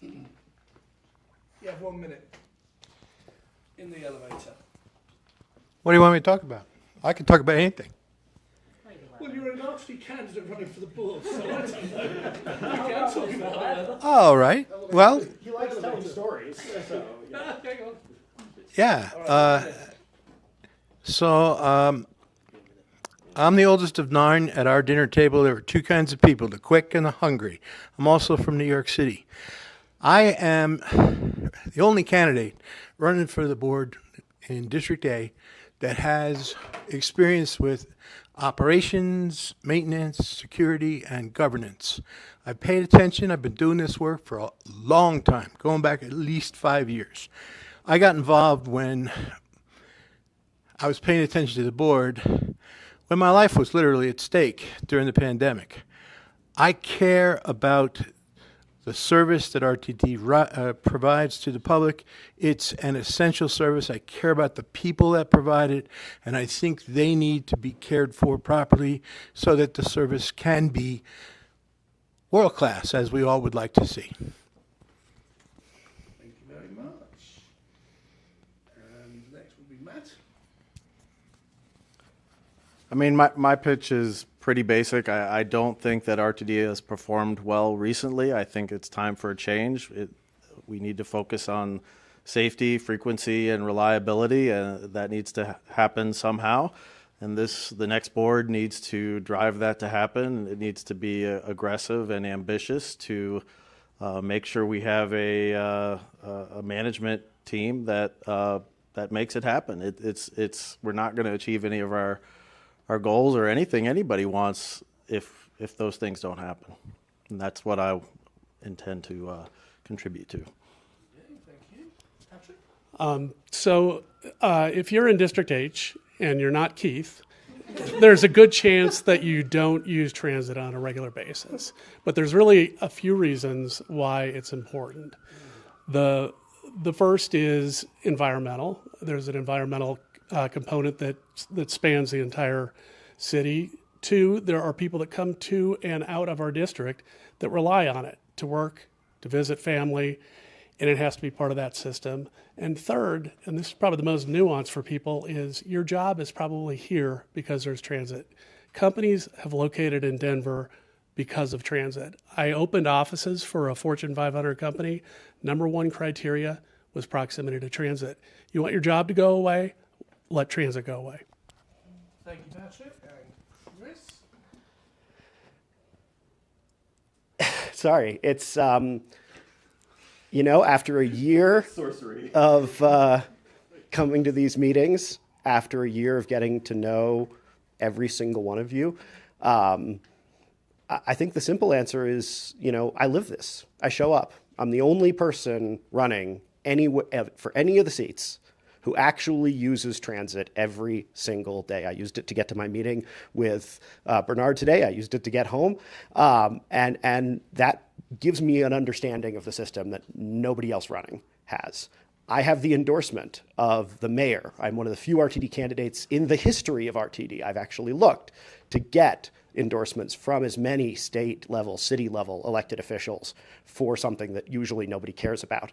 I've raised more money for this seat from more donors than any other person running in this race, and I think potentially ever for RTD, because community wants to see improvements. I have the endorsement of every single labor union to represent operators, ATU 1001, ATU 1772, Bob's former employer, the leader, and they're taking it to the board tomorrow. So it will, and the new Teamsters union. For me, this is about improving our system, making it better so that the people who need RTD, I got interrupted, so that the people who need RTD can trust it. Okay, thank you. Thank you.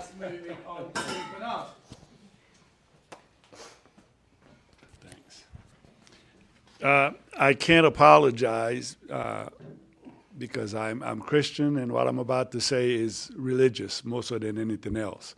If you guys read my bio, people like Emma that's really gotten to know me, I am very religious. And my 1 minute pitch would be to continue praying for this group, that we represent our constituencies with respect and pride, for Greater Denver to stay on us, to make sure we do what we say we're going to do, and when need be, assist us. But my primary goal, I have a passion for my city of Aurora. I would like to live out that passion by making RTD the premier transportation agency in our country. Thank you. Thank you. And then lastly, Brett. How did you get to? Oh, you went this way. All right. I echo a lot of what was said tonight by the other candidates for the district, especially what you said. We need all the prayers we can get to fix and to work hard these next 4 years, whoever ends up on the board. But really, I want to say a moment to thank GDT and then also really thank you guys for running and making this an enjoyable campaign as much as it's been heated. I look forward to working with all of you. And one of the reasons I'm running is to make my district safer, make transit better, make it the best transit agency in the country, because Colorado deserves it, the people deserve it, and there's value to it. But also because I want to look beyond. I want to be RTD should be the agency who has vision, because we are elected by the people and the people have vision. And I feel like we have a responsibility to look forward to where people my age and younger are going to be in 50 years, when a few of you might not be here, but I'll still be here, and I may not be here either. But really, what it looks like in the future. Thank you. Thank you, Brad. Okay. So we have 5 quick-fire questions. We're gonna seek input from all of you. Okay. The next one is a yes/no question. And it did come up, but we'd like to hear. I'd like to see all of your responses. And it is: should RTD contract out bus service? Just show us yes or no. Your no's. Oh, that's showing yes. No. You're a no? No. Okay, and so it's a no from Bernard, no from Bob. That's a no from Brett? It's a no to the camera. You know to the cameras. Yeah. We have yeses from Matt and Patrick, and we have a no from Chris. Thank you. Next question is, and you just say it, okay? Who would you have as next year's RTD board chair? Give me a name. And let's start with, I don't know, Matt, go that way. Yeah, I really don't know. I mean, I don't know who, I haven't. This is your first vote. This is the first vote. Okay. Any of, I have some time, so I don't know. Jamie Lewis. Not an answer I can accept because it's due to him not being on the board. Go on, Brett. I'm going to ask everyone who's running for the chair what their vision for RTD is, and how they answer is how I'll vote. Bernard? I'd have to educate myself first. Okay, Bruce. I think we've got a number of good people, and I'll say that, I think we should explore not just people who are on the board currently, but potentially people, not me, let's be clear, but people who are running this time, who have the relevant and requisite experience. Okay. So. Finally, Patrick. Lynn Geisinger. Ooh, Probably yes. my choice. Yeah. I want Lynn, if she'll do it. Now you got to give it And I to am wanting. She does have a new grandson. Bonus points, Pat. You're actually naming somebody. Yeah. Thank you. Nicer and more honest. Yeah, she was good. And not running against anyone. So Yeah. whatever I want. All right. Exactly. Here's a question. Okay, I'm just going to ask you: should they have a policy? So let's have it's a yes/no question. Should we actually pass a policy as a board to say we need a fare box target? So yeses or nos. So I'm saying yeses Yes, from Brett. yes. No from Bernard. Yeah. Oh, yeah. It's a yes. That's a yes from to the Bernard. camera. Points to the TV and I'll figure it out. Bob is a no. We're seeing yeses, and what? Chris, you're a no. Well, it depends on how you're defining target by line, target overall. Overall. Overall. Yeah. I would say no, because You're a no. each line is very, very different. And a quick question for those that said yes. Any percentage in mind? Matt, I know you have one. I mean, they used to get 20% back, before COVID. I think they probably could do better than that. I think I would have ideally an increasing target for over the course of years to some point. I don't know what's really realistic, but it's definitely, I think 20% is the floor, really. Yeah. Yeah. Can I address that very quickly? I would rather see a subsidy per rider target and do it by classification of line, because that looks at both the how packed the buses are. It looks at the different lines are going to have different, we shouldn't be expecting all of them to perform the same, and it should be okay to have very different expectations for the 15 versus a local. Okay. Well, that's an interesting idea. This one, I think, I'm just trying to keep the answers succinct, okay?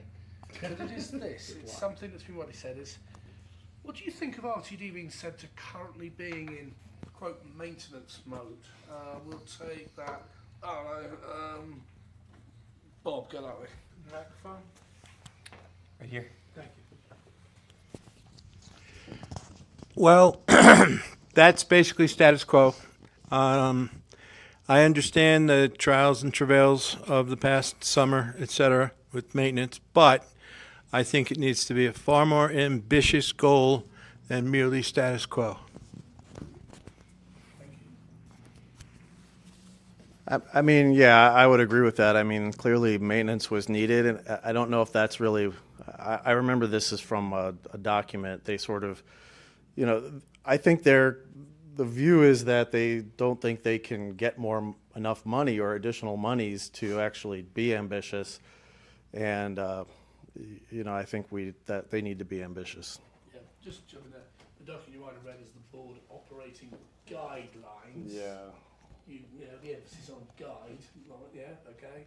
They're It guiding says me. you should parrot a policy that is not necessarily one of the board. Anyway, carry on. All that went over my head.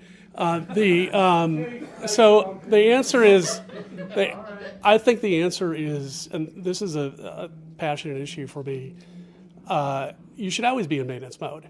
Deferred maintenance is done every year, and that's how you don't get into a deferred maintenance deficit. Now, it's easy you can point fingers at current management, you can point fingers at previous management. The fact is that maintenance has not been undertaken on RTD in any way that would keep it in a state of good repair since it was built out. It's been neglected every single year. And this is one thing I will stand behind Deborah on. She has taken her lumps on deferred maintenance, and it is not a popular stance. I got a lot of other questions and difference of opinion, but that isn't one of them. Can I ask Patrick a question on that actually?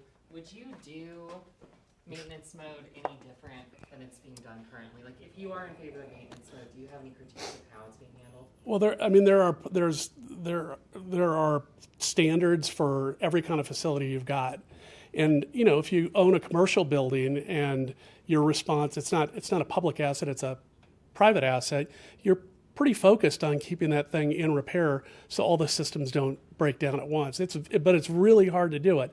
The airport's got the same problem. If you listen to Phil Washington, he inherited an airport that was built 30 years ago plus, and there's been no maintenance. Everyone want to know why the escalators are all going out at the same time? Because no one kept them up. All the lights going out, no one kept them up. So it's different for everything, but I mean, you need to be very disciplined about doing it, and you got to have tough conversations with people that want to have a bright new shiny object. So it's a career. People make a career out of it, and I don't think they've listened to people. Yep. I don't think we are in maintenance mode. I think we're in managed decline. I think at the moment RTD is not staying steady; it's getting worse. And I have not seen over the last decade, when it comes to the general operating principles, the kind of mentality shift necessary to turn that around in a meaningful way. We've built a lot of stuff, and that papered over during that previous decade a lot of the underlying issues. And then the pandemic hit, and we kept operating the same way, and the bottom fell out. So I think we need to recognize that this isn't the status. This isn't just maintaining the status quo and fixing the rails. The house is on fire. The public is losing trust in a meaningful way that will be very difficult to get back within the next decade if we don't do something huge. And so that's, I reject even the idea that this is just maintenance mode.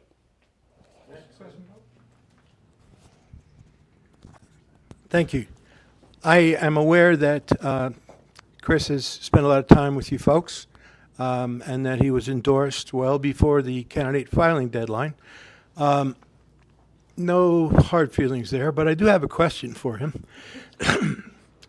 What are your plans if you don't prevail at the ballot box? What are you going to do?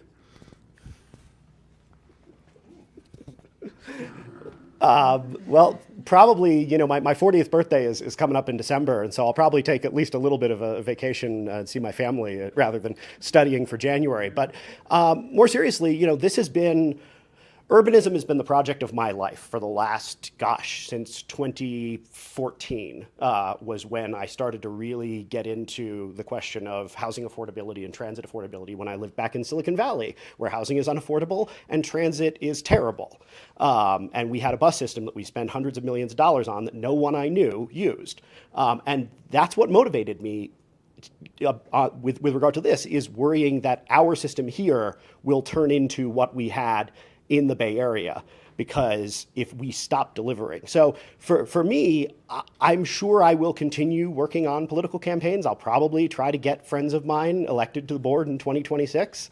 But I have a lot of respect for the voters, and I've been on campaigns that I've helped people win. I've been on campaigns that I've helped people lose, and I think it's important to listen to what the voters are telling you. But for me, it's been about the issues for a lot longer than I've ever considered running myself, and I'll continue to try to get things done. The mission here is more important than one seat, and I'm really excited about the 6 other seats where I've supported great candidates, many of whom are standing up here tonight, who I think can get those things done. So it is way more important to me that we have those people on the board as a group working together than it is that I get there just by myself. We all have to work together. Okay, so now. I just realized yet another reason why I think Chris is a pretty cool guy. His enthusiasm reminds me of myself, because he's 40, I'm 68. So, keep it up, buddy. To answer that question, because of the nature of the beast, I think RTD is always in maintenance mode. Because buses, most of us here own cars. They break down. Buses break down. The rails, you've got train running on them 7 days a week, 365. They will shift, they'll dip, they'll crack. So, we always have to be, and even the parking rides, the condition they're in is unacceptable. The last meeting I was in with Deborah Johnson, I asked her point blank, I said, have you ever heard of contractors? Hire somebody to do the weeds and fix the sidewalks and the parking ride. Don't say it's not getting done because we're short employees. Hire a contractor. Give a minority company or any company a chance to make a few dollars, bring the standard back up. It's our RTD. If we can't fix it, it's not going to get fixed. So to me, we are always in maintenance mode. What we need is to have better facility maintenance people to take care of the problem much quicker. Okay, and then finally, Brett. Thank you. I don't think I could have said it better myself. I agree with all of you, especially with what Patrick said about the expectation I have of RTD running it as they should, and Bernard and Chris, Bob, Matt, all of you guys had good points. But what I think about being said in maintenance mode is I'm not happy with it. I'm dissatisfied. I think talking to people from my district is we expect a higher standard. We expect, honestly, more of a growth mode. And so putting out the fires as fast as possible, building up the reputation, and fixing the issues that prevent us from always staying in maintenance mode so we can get to a better place. Okay. Into our last couple of minutes of tonight, and the next question, and I think let's start with, we'll do Chris. Richard, can I say something before? I've got to go. One more Can I just question, say go. one thing? Can I just say one thing to the Okay, we'll do it that way. First of all, I think no matter who gets elected, I think we're in pretty good hands. But I just want to remind you of something. Part of this job is two-faced. One, you have to increase the ridership and the confidence of the people, but you also need to critique it, and that's what you guys are doing right now, and that's great. We have a $1.2 billion budget. That's why we have 15 directors, but I'm going to leave you with an expression. You cannot hold your baby and spank them at the same time. So what we need to do is you've got to go out there, 50% of your time is encouraging people to use transit, because we have a pretty darn good system. You go to any other city in this country, this is a pretty darn good system, and people will tell you so. Just like you said, companies move here because we got a pretty good system. But on the other hand, you have to critique it to make it the best it can be. So I just wanted to leave that word with you. You have to be both sides. Because if you're just there critiquing and complaining, why would I want to ride transit? If I got directors telling me it sucks, why would I want to use transit? So you have to balance it out. So I just wanted to get that last word in before I left. So That's a great point. Thank you. thank And you, that's where my transparency issue comes into play. I think that's it. I think we will end with those wise words. So what was that? Don't spank your baby while you're holding the baby. Well, don't spank your baby while holding it. With that, good night. Back up a little bit.